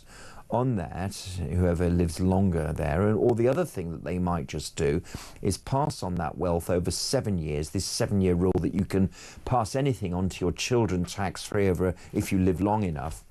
That might happen as well. And of course, that will mean that the housing market will be abridged. It'll be more difficult to buy a home. There'll be less on the market. Is that really what we want? And also, house prices will be inflated by the idea that suddenly people will want an extra few quid to cover for the taxation that they're having to pay suddenly. So all these questions are more. So kind of what is your housing story, if you have one, where the chain broke down? You were about to buy the home of your dreams. You were about to retire, but then your house sale fell through, and you're crying all the way back, staying in your own home where you've been for so long, and it's so expensive to stay there. Have you got a story about moving nightmares? 03444991000. Someone who's had plenty of that action is our friend Sarah from Liverpool. Hello, Sarah. Good morning, Johnny. How are you doing? Not too bad, not too bad. When my parents used to run pubs. Right. And this is back in the 80s. Believe you and me, packing up for a house move is child's play compared to the headaches you get when you are having to pack up and move to another pub. Really? The tenant is taking over. Oh boy, this is in the days of tied houses, if anyone remembers what they were. Okay, just tell us what the tied houses arrangements were. That was where a brewery had a pub, had a string of pubs, so it could be Courage, Whitbreads, M&B, Bass, yeah. All the old favourites that we all remember. Back in the days when it was civilised drinking.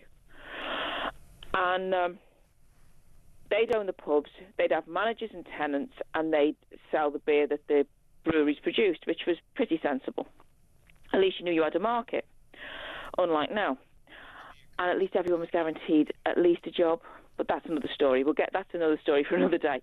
But when it comes to packing up a pub, and when it comes to dealing with some people who were going to be the next tenant of the pub that was going to take over off you was anything but straightforward. Some people were great. Yeah. Some people were anything but. I mean, my mum and dad moved into the first pub we had, and I don't think it had been up since it was put up in the days of the Peninsular War. Oh my word! and did you live upstairs as well? Oh, we lived upstairs. Yeah. Original floorboards, complete with the hobnails. Oh dear. Which was quite fun playing hopscotch when you were a kid. I was going to say you might scratch the soles of your feet and hurt yourselves. Well, put it this way, you ended up having very tough feet. Yes. So, that's a good thing. Stairs like the north face of the Eiger, which was a good thing, because at least anyone who thought about breaking in changed their mind. Yeah. But great customers. And great community. You were buying into a community. Yeah, well, what it was, we were on the Dock Road, just after Irony of Ironies, but the next dock up from the Bramley Moor where Everton is now. I was going to say, you must be right. It must have changed completely to the time when you were a child. I mean, unrecognisably.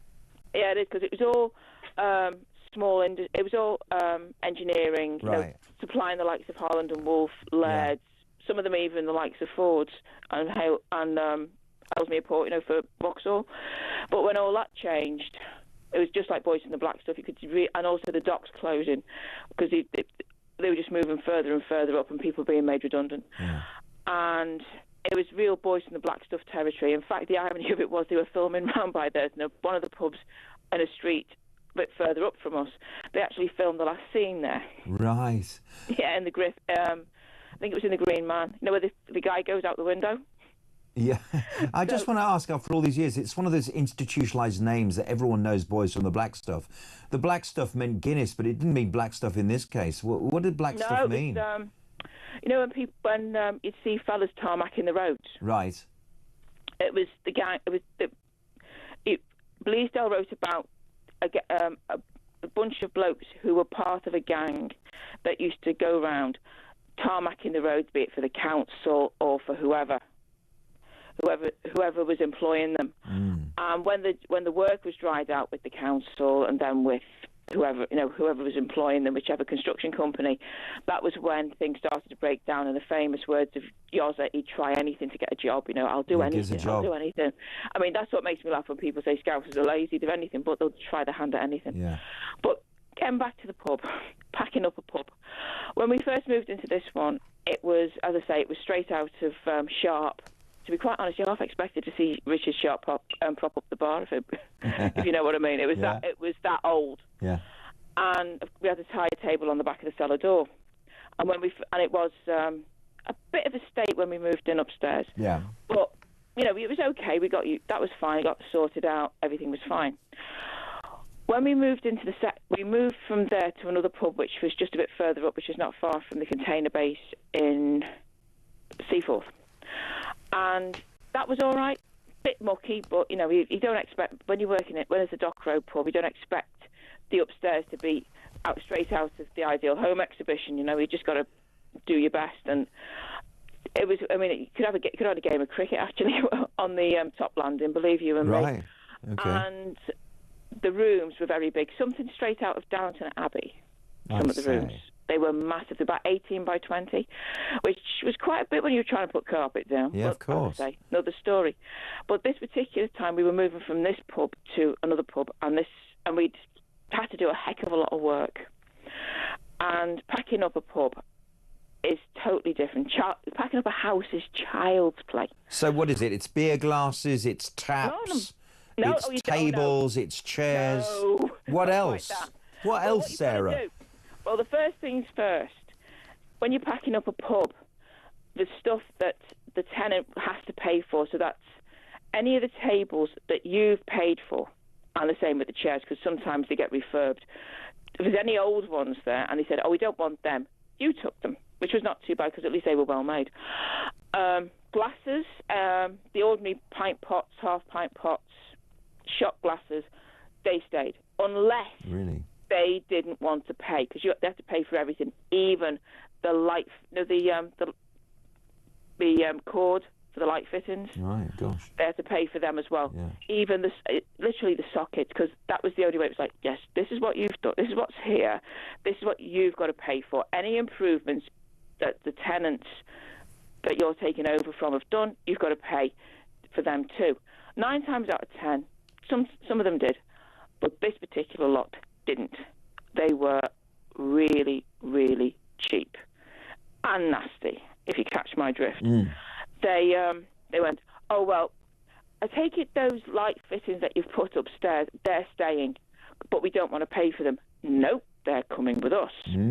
Oh, I take it that the bar stools, they're staying as long as you pay for them. No, well, they were going straight into the removal van as well. Oh, what about the optics? We'll have them for free. No, you won't. You pay for them. Because every tenant had to pay. Sounds like a very unpleasant negotiation. Oh, it was. The only thing, luckily, they didn't. The jukebox, the one-arm bandit, and the pool table. Right. They were on rent, so they stayed as along with the telly. So, having stripped out everything that we could, because they didn't want to pay for it, they begrudgingly paid for the shower. Right. And the fireplace that was put in. But everything else they didn't want to pay for. Right. So we couldn't take the carpet because it was too big. So it was like, okay, you can keep the carpet, but everything else is going in the van. Gosh. Apart from the vestibule that went at the top of the stairs. We had to keep that because we'd had remember the wicked winter of 81, 82? Yes. Well, it was about -12 and it froze Caligas bottles. I remember how cold it was. Yeah, I do. So we thought we'd better leave that. We'll be kind, even though we didn't feel like it. Everything was packed up, taken to the place where we were going to the next pub, and 3 weeks later, we get a mysterious bill come through the door. Right. My dad's looking at it. My mum picked it up first, and she went, "And what's this?" And he went, "What do you mean, what's this? I haven't rented a telly for anyone. Someone said you've..." And when we got to the bottom of it, there was that and a gas bill. And my mum went, "Hey, hang on a minute. We've already put this in." So this is when we used to have the gas board was national. What? We've already given you the meter reading for this. Why are we being charged this? Well, the owners, the tenants of this previous address, they have said that you'll pay for it. He said, "Oh no, we won't. That's the date that they started, and they pay for it. We are not their bank book. Tell them to get their hands in their own pocket." Oh, and by the way, when we got... And did you fix that? Did it go your way, that discussion? Well, I was only a kid at the time, but yeah, it did. Yeah. Well, my dad was an ex-guardsman, so they didn't really argue. Right. Then they're all over 6 foot. He said, yeah. "You pay up yourself." Yes. Mind you, my mum wasn't that far behind because she could tell them off and all. And by the way, that telly that you've rented, that is not my signature. I do not use crayons. Go. So that got sorted out, no problem. But that's the sort of thing you had to put up with. Oh gosh, Sarah. But that's the way it goes. I mean, anyone who thinks running a pub is glamorous, it's hard work because you have to pack, especially if you're moving, because you have to pack up lots of stuff. So, as a child growing up in a pub, I mean, you must have come across great characters who you interacted with as a child. Did it build you as an adult, that life experience? I say this because Piers Morgan grew up in a pub as a child in East Sussex. That explains a lot. Yeah, but he learned how to debate, he says. He learned how to argue. He learned about free speech, he says, as he was growing up in the pub it's near East Grinstead, actually. It's not far from there in East Sussex, if you know the area. Yeah. Do you have the same experience as a child growing up around a whole plethora of adults from all walks of life that you would never have come across if you'd lived more a suburban life? Oh, God, yeah. I mean, we didn't really need to be taught how to debate because that's the first thing any kid in Liverpool, especially anyone who's Generation X, gets taught. You are at that table and you are taught how to debate, a la Prime Minister's question time. One would take one view, one would take the other. Very good. And that's the way it was. I mean, at least in our house. And you were taught how to debate and different views and whatever, and what was right, what was wrong, you know, usual stuff that goes on in a Scouse household, at least back in the day. I'll go into mourning. It's not like that now. They've just all on TikTok. Yeah, it's changed, hasn't it? Get them off their phone. But when I was a kid, I mean, this is back in the days of when we first went in there was about 1979, 78. Yes. Just at the turn of the Callaghan to Thatcher government. Right. A real sea change in society as well, particularly in Liverpool. Oh, very much so. Boy, I remember that one well. And used to have a right mix of people, because you used to have the dockers who used to come in, but the old school dockers were gentlemen, and they were always treated women with respect, and they would never swear in front of a lady or anything like that. You got the United Nations coming in, because it was a Dock Road pub, so there was from all over the world. All the different sailors from here, there and everywhere, especially, funnily enough, you used to see them coming in from the old Warsaw Pact country, so there was Poland, Russia. You felt sorry for the Russians, because they used to go up and they try and get cheap jeans out of Great Homer Street Market, and they'd take them back home and sell them to get a few bob. But they'd have to watch themselves in the pub, because the commissar would be there. I mean, it was very subtle. He used to turn up in uniform. You know, those big caps that they used to wear, that you used to see on all the old Cold War movies, with the blues band, and you go, very subtle, very subtle. And I've seen a few KGB agents in my time, especially as they sort of blended in. Well, you know, collars you could ski down. Yeah. Haircut like Rosa Klebb. Yeah. A frock that had been, she turned it up that many times. The hem was.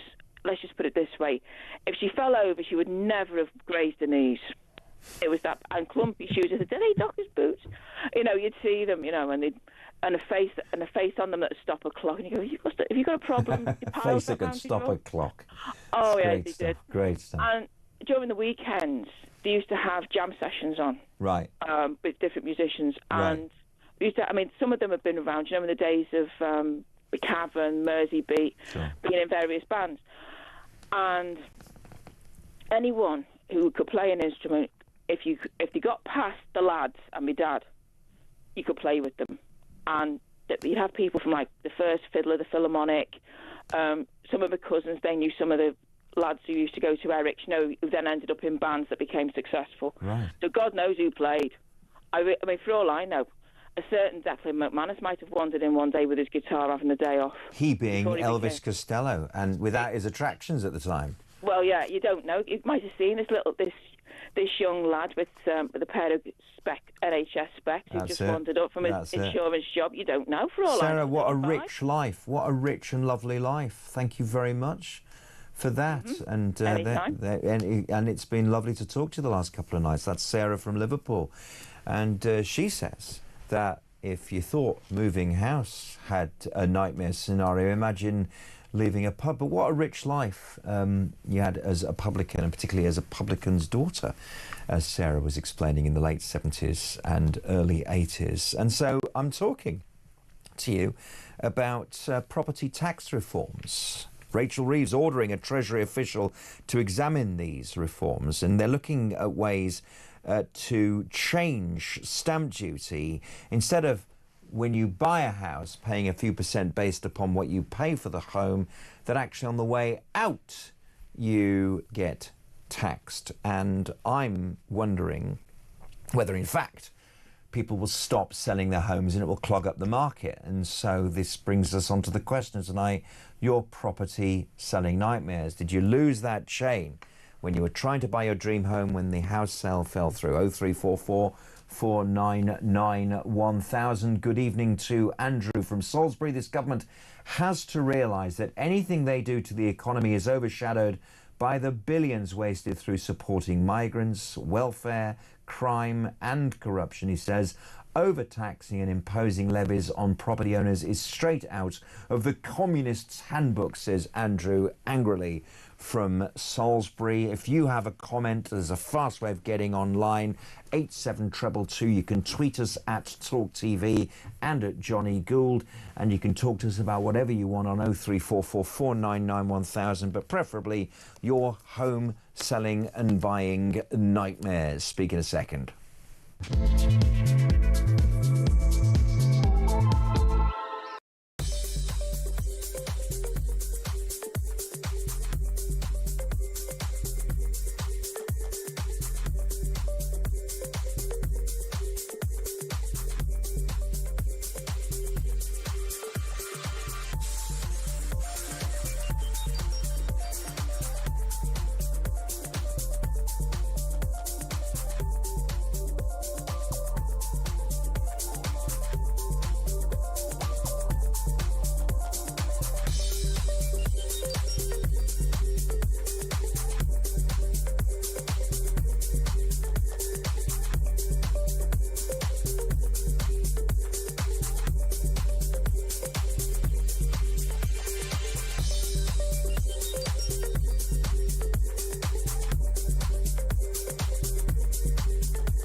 Across the UK, on DAB+, on your smart speaker, on your smart TV, and on your side. This is Talk.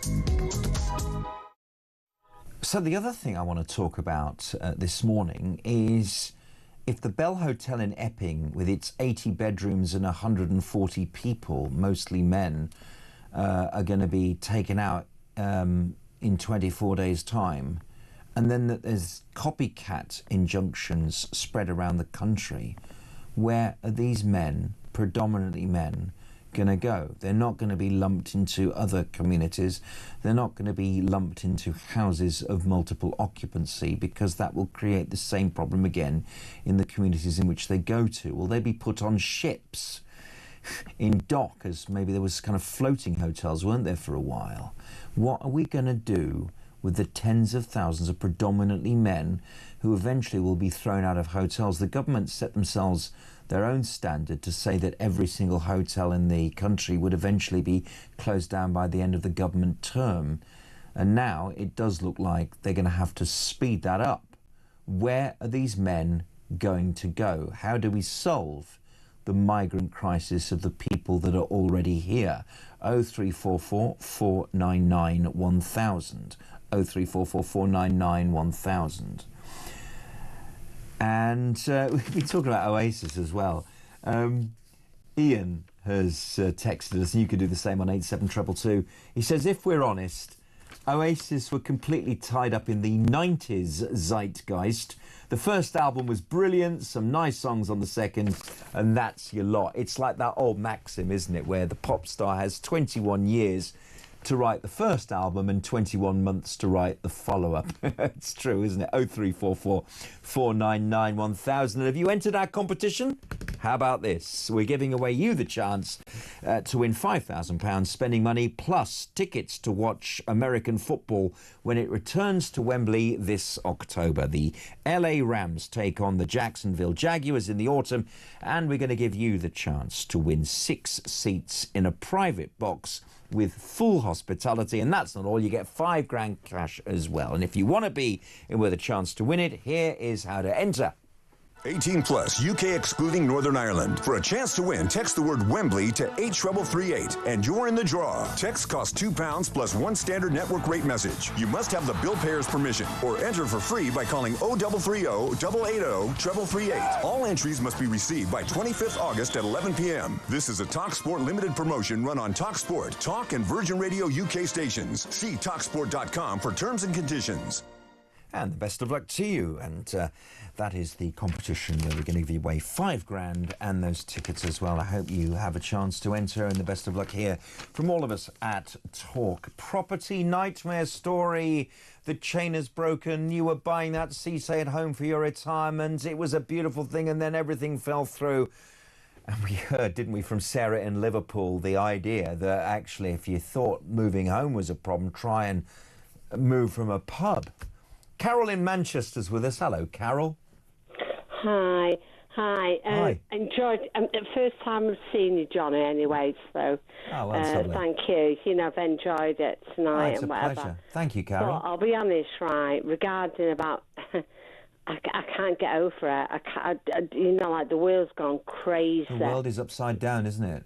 It certainly is. Yeah. But you know, like I'll give you, you know, like an example. My mother had lived in Bury all her life in rented accommodation. I've got an half sister, right, who has learning difficulties. You know, like anyway, in a way or whatever, and that. When my mother died, you know, like just over a year ago or whatever, my sister had lived there in Bury. You know, like in the same street all her life, moved from one corner to another. Right. When they did, you know, like anyway, they did things on the house or whatever, and that. 44 years she'd lived there, and within that week, I'll tell you now, within that week, right, I had a phone call to say that my sister was no longer allowed to live in that house. You know why? Because it was a 2-bedroom house. Who told you that? Bury Council. Oh, come to me. Anybody You're talking about the come council? to me, you know, like with it. Swear to God, I was absolutely devastated. You know, like with it. Not only that, she had learning difficulties. What gave them the right to interfere in your private life like that?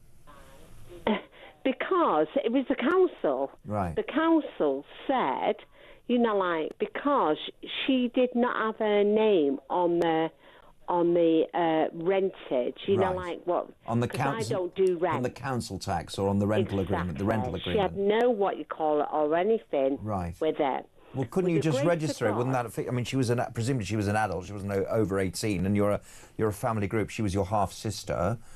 Exactly. Yeah. Exactly. So did you not think, right? Well, let's register her, and everything will be okay? I mean. And it were only. I'll be honest. Right. When it came down to me looking into this 1.5 years ago, it were only down to me. Right. You know, like thinking about my sister or whatever. Yes. The amount of people in this country, it's a disgrace. How people that have got learning difficulties are being treated the way that they're being treated. So hang on, Carol, what happened? I got her a bungalow. Right, so she had to live on her own. Because of the kind of person I am. Right. Which lots of people are not like that. Right, but no, they can't. Not everyone can fight like you did. Exactly. So hang on, so you were forced to move separately? You were forced to live separately? No, because me and my sister, there's about 12 years between us. Right. I live in Manchester. She lives in Bury. Yes. You know, like with it, you know, like it was a completely different, you know, like... different council. Exactly. Yeah. A different council. So it's so hard because I live in Manchester. It was so hard. The rules, again, were completely different to the Bury Council. Right. Is completely different. So where was the bungalow, in Manchester or Bury? No, the bungalow I did get her in Bury. Okay. Was supported. It's a lovely little place, however, but there was nobody, I'll tell you now, there was nobody on earth that helped us in any way, any place or whatever. And was it fully paid for rent by the council? Was it free, or did you have to pay a kind of peppercorn rent? No, my sister at the moment is on PIP, you know, like with, I think, about £500 a month, you know, like with it. What's PIP? Tell us all. And because... What's PIP? Is it a kind of benefit? Is it a benefit? Over a certain amount, right? Which I said, yes. She had you know, like we were truthful or whatever. Yes. So she's not on any benefit at all, except the PIP. And what's she's PIP? Been all her life or whatever. What's PIP? Is it like injury like benefit? Is it sort of special disability? No, it's like a disability allowance. Yeah, right. You know, like with it. So she's only on at the moment, and we'll go back to the benefit later on. Right. You know, like with it, because she's over 16,000 or whatever, which is, honest to God, it's you have to have a degree. You really There's a lot of layers. You have to really understand what they're talking about as well. But what I'm saying is, like, we've got people like that in this country that are literally, you know, like, even I don't, you know, like, don't understand or whatever. And I'm thinking, I need a degree, you know, like, to get over it. It's took me 2.5 years to understand everything. Yes. And then I look at television and I just think, my God, you know, like, how do other people get whatever they get? I know. I don't get it. It is a mystery, isn't it? And so basically, the moral of the story is that because of your hard work and because you understood the situation and grew to understand it, everyone's lived happily ever after. She is still in that place in Bury and you're in Manchester. And the good thing about it is, like, getting good people. Yes. Getting good people around you and getting people understanding. Yes. And the thing is, my moral is, at the end of the day, is, please, you know, like, just, you know, like, people that have got learning difficulties, please, you know, like, people that are on streets or whatever, you know, like, just please, you know, like, give them a bit of help them. Yes. Just help them. Yes. That's how I say anyway. It is a cruel world for some people, and you're obviously a good older sister. You're a good older sister, Carol. Oh, no. You know, like, I'm the person that I am, and I'll just stay the way that I am or whatever. Fair play, but Carol. With the grace of God, you know, like, you know, like, I've got a good family, good what you call it. Yeah. And at the end of the day, with please, anybody with you know, like, with disabilities or whatever, please, you know, like, let people look upon them, not just the homeless, just they have to have, they're in a good, with more grace and more generosity. Yeah, Carol, thank you very much for that. And personal independence payments, she said there, Carol, that her younger sister, half-sister, was on PIP. It can help with extra living costs if that person has a long-term physical or mental health condition or a disability or a difficulty doing certain everyday tasks or getting around because of that condition. And you can get PIP even if you're working, you've got savings, or are getting most other benefits. So there we go. That is another horror story. These are horror stories in terms of moving or getting people rearranged. And it's just lucky that she has an older sister who loves her and looks after her, Carol, because I don't think anyone else would do so. And we're asking the other question this morning, 03444991000. Where do we put these migrants if they're going to be thrown out of hotels, as is going to happen in Epping Forest, where the Bell Hotel has been subject to a High Court ruling which says, yep, it's breached planning rules. The Bell Hotel is supposed to be a hotel. It's not supposed to be a ground for immigrants to be living in, whether permanent or temporary. They've got to leave in 24 days. So where do these migrants go? And we're talking a few hundred people here, but what happens if there are copycat cases which will go to the High Court from other councils all over the country who allege the same things, that the hotels are breaching the plans, the intention for which those homes, those buildings were supposed to be used for? Where are we going to put them? We'll talk to David in Belfast after this.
Across the UK, on DAB+, on your smart speaker, on your smart TV, and on your side. This is Talk. Two big stories around the country dominating things. The Bell Hotel and in Epping Forest, the council have won a temporary injunction to end its occupation by economic and by migrants, basically, and it's been the subject of protests outside, some violent and some peaceful.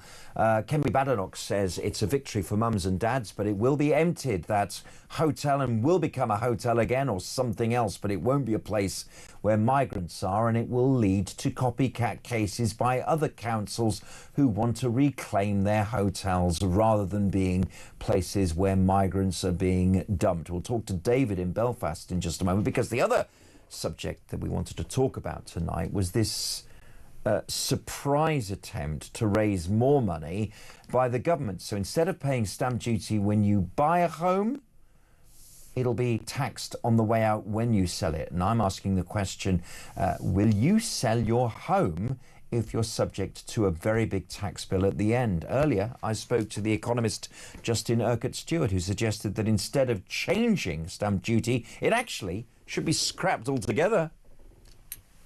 But the big thing that's wrong with stamp duty is, well, stamp duty, because if you did away with it altogether, you would encourage people to buy and sell their house. And as you were implying, that actually our biggest asset, most important asset for most of us, is in fact our property for our family. And we want people to buy and sell a house, because when you buy and sell a house, what happens? The kitchen goes, the bathroom goes, everything gets redecorated, you spend money, and the government earns money out of the VAT, more money is being spent through the economy, and you'll start raising greater expenditure and more confidence, because you've got more liquidity in that market and more chance of property prices actually going up. So let them actually learn from this and actually say it's not a matter of changing the tax from when you buy it or whether you sell it, but actually do away with it altogether, because the multiplier effect of actually spending money when you purchase or sell a house is enormous. Do you agree with Justin Urquhart-Stewart? There is a man from the city who says less taxes, not even stamp duty at the beginning, not even selling your home with taxes at the end, because of course it would generate income, and of course it would generate upward mobility, because people over time would sell their house and buy another one, and then, as he said, change the kitchen, make new decoration. It would enable people also in the jobs market to be more fluid, to leave one part of the country and go to somewhere else. And of course we live in a less centralised place, with Wi-Fi, with tech hubs, with everything. You know, you only have to look outside of the city or town that you live in to see that other places are becoming more populated. Roads are being built, stations have got improvements. It's not just about London or Birmingham or Manchester, and hopefully these towns and cities that have really suffered over the last 20 or 30 years, and I'm thinking of the Black Country towns beyond Birmingham, so for example Tipton and Sedgley and Bilston and places like Horwich and Bolton outside of Manchester, will start benefiting from the decentralisation that everyone has to live in a city. 03444991000, your moving nightmares, and also what you think of this stamp duty thing. Now, the other subject we're talking about is the Bell Hotel situation, because the High Court has ruled that asylum seekers must be moved from those protest hotels. So the question is a plain forward simple one: where are we going to put the migrants that are already here? David in Belfast, good morning. Good morning. How are you? Yeah, good, mate. I know where they should have gone before they got here. Right. There's a couple of aircraft carriers. There's about 10 big boats around the UK. Yes. That should have been built as an island at the 12-mile zone in France. And they should be on that. And we'll feed them, we'll water them, and we'll give them a place to sleep. And after 2 years, they can get access to solicitors. Even in year one, they can get access to solicitors and all that to see if they can come. But build a floating island 12 miles out of France. The only problem with that, David, is at some point it would be quite useful if they were good people and they weren't terrorists or bad people, we might want to integrate them into society. You know, so if you're just sticking them on a boat in between France and Britain, we'll never do that. If they got to the floating island and then you could fat them and bring them all through, great. But that's where you're going once you arrive. Simple. There's big boats all over the UK that are redundant and can be put out there, build a floating island. Yes. But they become forgotten people. No, they become, do I want to go to the floating island and wait and see what happens? So would it become a deterrent? So if people coming over on boats and knowing they'd just be lumped on a floating hotel in the sea miles away from the coast, maybe for years, actually that might be a deterrent to actually coming here. It could be a deterrent. It could be a deterrent, but it's better than what we've got now. It is better than we've got now. And of course, the High Court has finally ruled in favour of society here, where, towns and cities and communities have been compromised heavily. Yes. Well, let's build a floating island. And all those ships that are sitting around the UK, we're all not bolted together, but stuck together. And that's where you go. And then you wait and see what access you've got to the UK. David, thank you very much. David in Belfast. Do you agree with that, using aircraft carriers, sticking them out on the coast and kind of floating? So the only thing is that he suggests that eventually they'd consult lawyers, but they'd just be forgotten, wouldn't they? You'd lump these people out there, and of course they would never be able to integrate, okay? They'd never be able to come onto the mainland. We'd never be able to remove them. We could feed them and water them for years. I suppose in itself that would be a deterrent from other people. But again, it's better than what we have now, even if it is a most unsatisfactory suggestion in many ways. Maxine in Maidstone has texted us. You can do the same thing, 87222. You can tweet us at talkTV and at Jonny Gould as well on X. Hi Johnny, hi Maxine in Maidstone. On the surface, it looks like a great victory that the Bell Hotel will be closed, but my main fear is that the migrants will now be scattered around the rest of the area. It'll be much harder to keep track of these people if this happens, and I really do fear that if this does happen across the country, it would be even harder to know where these people are. In principle, the closing of the Bell Hotel is great, but in reality they won't be deported, and so the housing situation is really now made much worse. From Maxine in Maidstone. And I'll tell you this, it does beg the question. I want to hear from you in the remaining part of the show, 03444991000. If they're not going to be housed in the Bell Hotel, are we not just transporting the problem from one community to another? What do we do with the people after September the 12th at 4 p.m? They're going to have to go somewhere. David in Belfast said stick them on a boat out in a harbour quite a long way from a coast, but again the problem is they'll become forgotten people, and again it will be at the cost of taxpayers. It is a marginally better suggestion than what we have now, but it isn't a solution. This one in one out thing with Macron, I mean, it's just nowhere near solving the problem, and there are still thousands of people coming here, over 50,000 since he became Prime Minister. It's one of the biggest crises facing this country, and it doesn't seem to have any problem, any solution that we have at all. So there's that issue. Trump offering air support to Ukraine as he pushes for a summit is the headline in your Times this morning. President Trump has said that it would be impossible for Ukraine to join NATO, and that the US security guarantees for the country would be limited to air support, as divisions began to emerge between the European leaders and the White House following Monday's show of unity in Washington.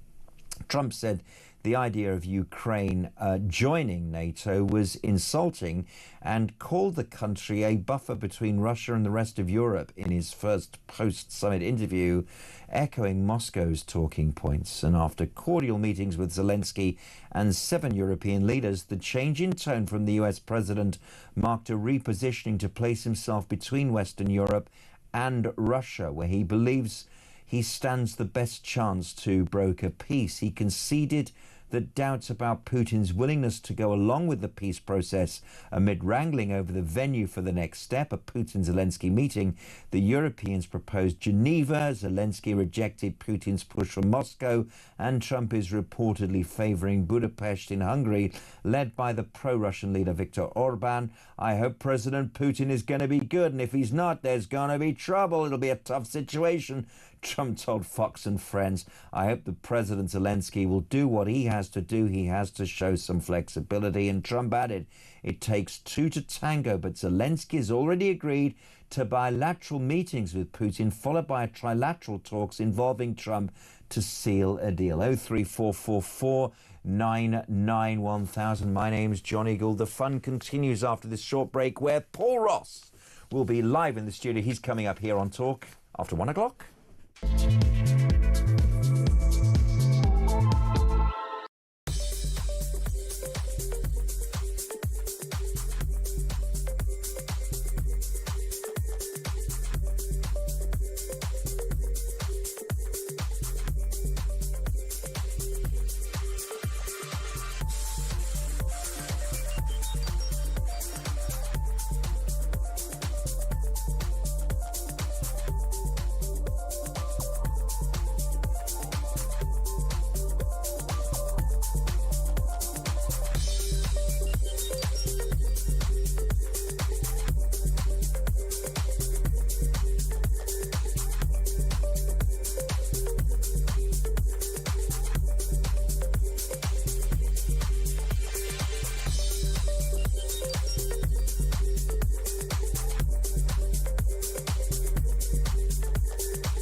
across the UK, on DAB+, on your smart speaker, on your smart TV, and on your side.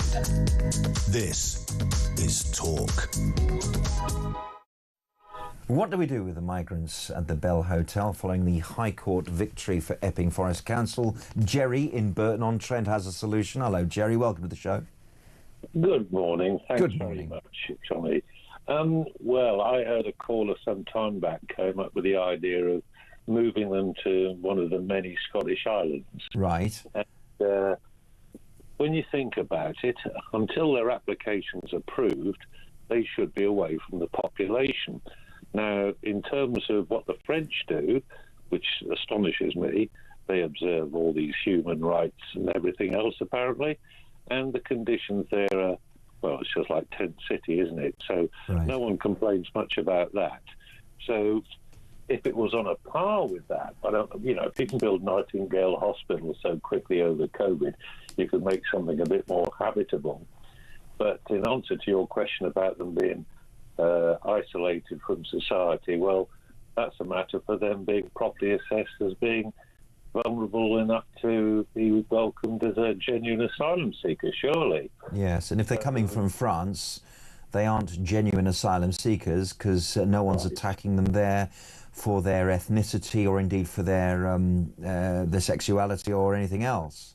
Exactly. And if they're genuine, the thing is they would, well, presumably they're happy to be in France, so they'd be happy to be in the UK, allowing their application to be considered.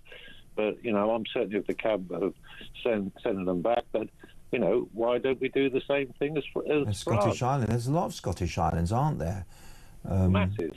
And it would be bad news for Paul McCartney because Mull of Kintyre, it would be the second verse that he was thinking of would be ruined by the very thought of this, Jerry. They might find the weather a bit inclement. Well. There's a bit of that as well, although the west of Scotland has a different climate. Sometimes it's very, very hot in the summer. So it's a slightly different climate to the one we have down in Burton-on-Trent or indeed in London. Jerry, thank you very much indeed for your call. And it's now time to welcome one of the great stars of talk radio over the years. How long have we known each other now? Don't give me all your old man, it's 20 odd years, more it's than that. February the 14th, 1995, I proffer. Carl, you're so right. it is 30 years, 30 years or so, 31 years.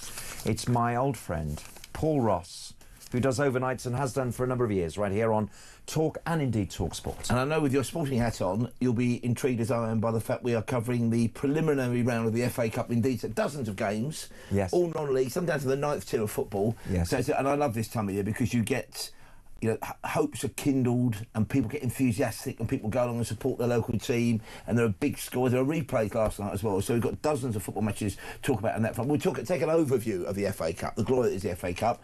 Also talking about the Alexander Isak transfer latest. But away to the world of football, we've got a fascinating guest on who, when he hit 40, did not go for the cliched midlife crisis, didn't get the motorbike, the mini-skirted girlfriend and the man bun. Instead, he decided to go right across the Atlantic, having also then done an Arctic Circle Ultra Ice Marathon, 100 miles around the North Pole, and then he did the Marathon des Sables, which is down in North Africa, ran across the Sahara Desert. Oh, and by the way, he then ran across an Amazonian rainforest where he encountered a jaguar. So it's a kind of bloke that makes me, and even wonderful you, feel slightly lazy. He's our special guest this morning, Peter Wright, who's definitely got the right stuff. That is amazing. And was he a fit lad before? No, he was mildly asthmatic. Right. And he'd got the old balcony of the toy shop. It's like pot belly. Really? And so he became basically elite fit. Well, and also he started to lose his hair as I'm going through mine. He thought, okay, so I can settle into, comfortable middle age, or I can think, do I want to have memories to look back on? For example, he encountered a jaguar while running through the Amazonian rainforest who basically trekked after him for a day and a half. Right. Now, whether he thought, what is this mad English bloke doing here, or whether he's thinking, that might be an exotic tasting different kind of lunch I could go for. So got an adventure on the show, an achiever and believer we call him. So absolutely right. So when he confronted the jaguar, did he keep still or did he retrench backwards? He thought of climbing a tree. Yes. And the jaguar started climbing up after him. So he decided that wasn't a good idea. The jaguar, he said, the reason he knew he was being stalked by something was he got a very powerful, intense aroma of cat's wee.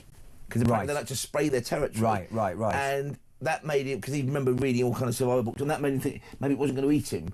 Because they tend not to, if they're definitely stalking you, that everything is forgotten, whether they need to do their business or whatever, all they want to do then is make a beeline for the prey. So he could say with some justification, he's run a marathon in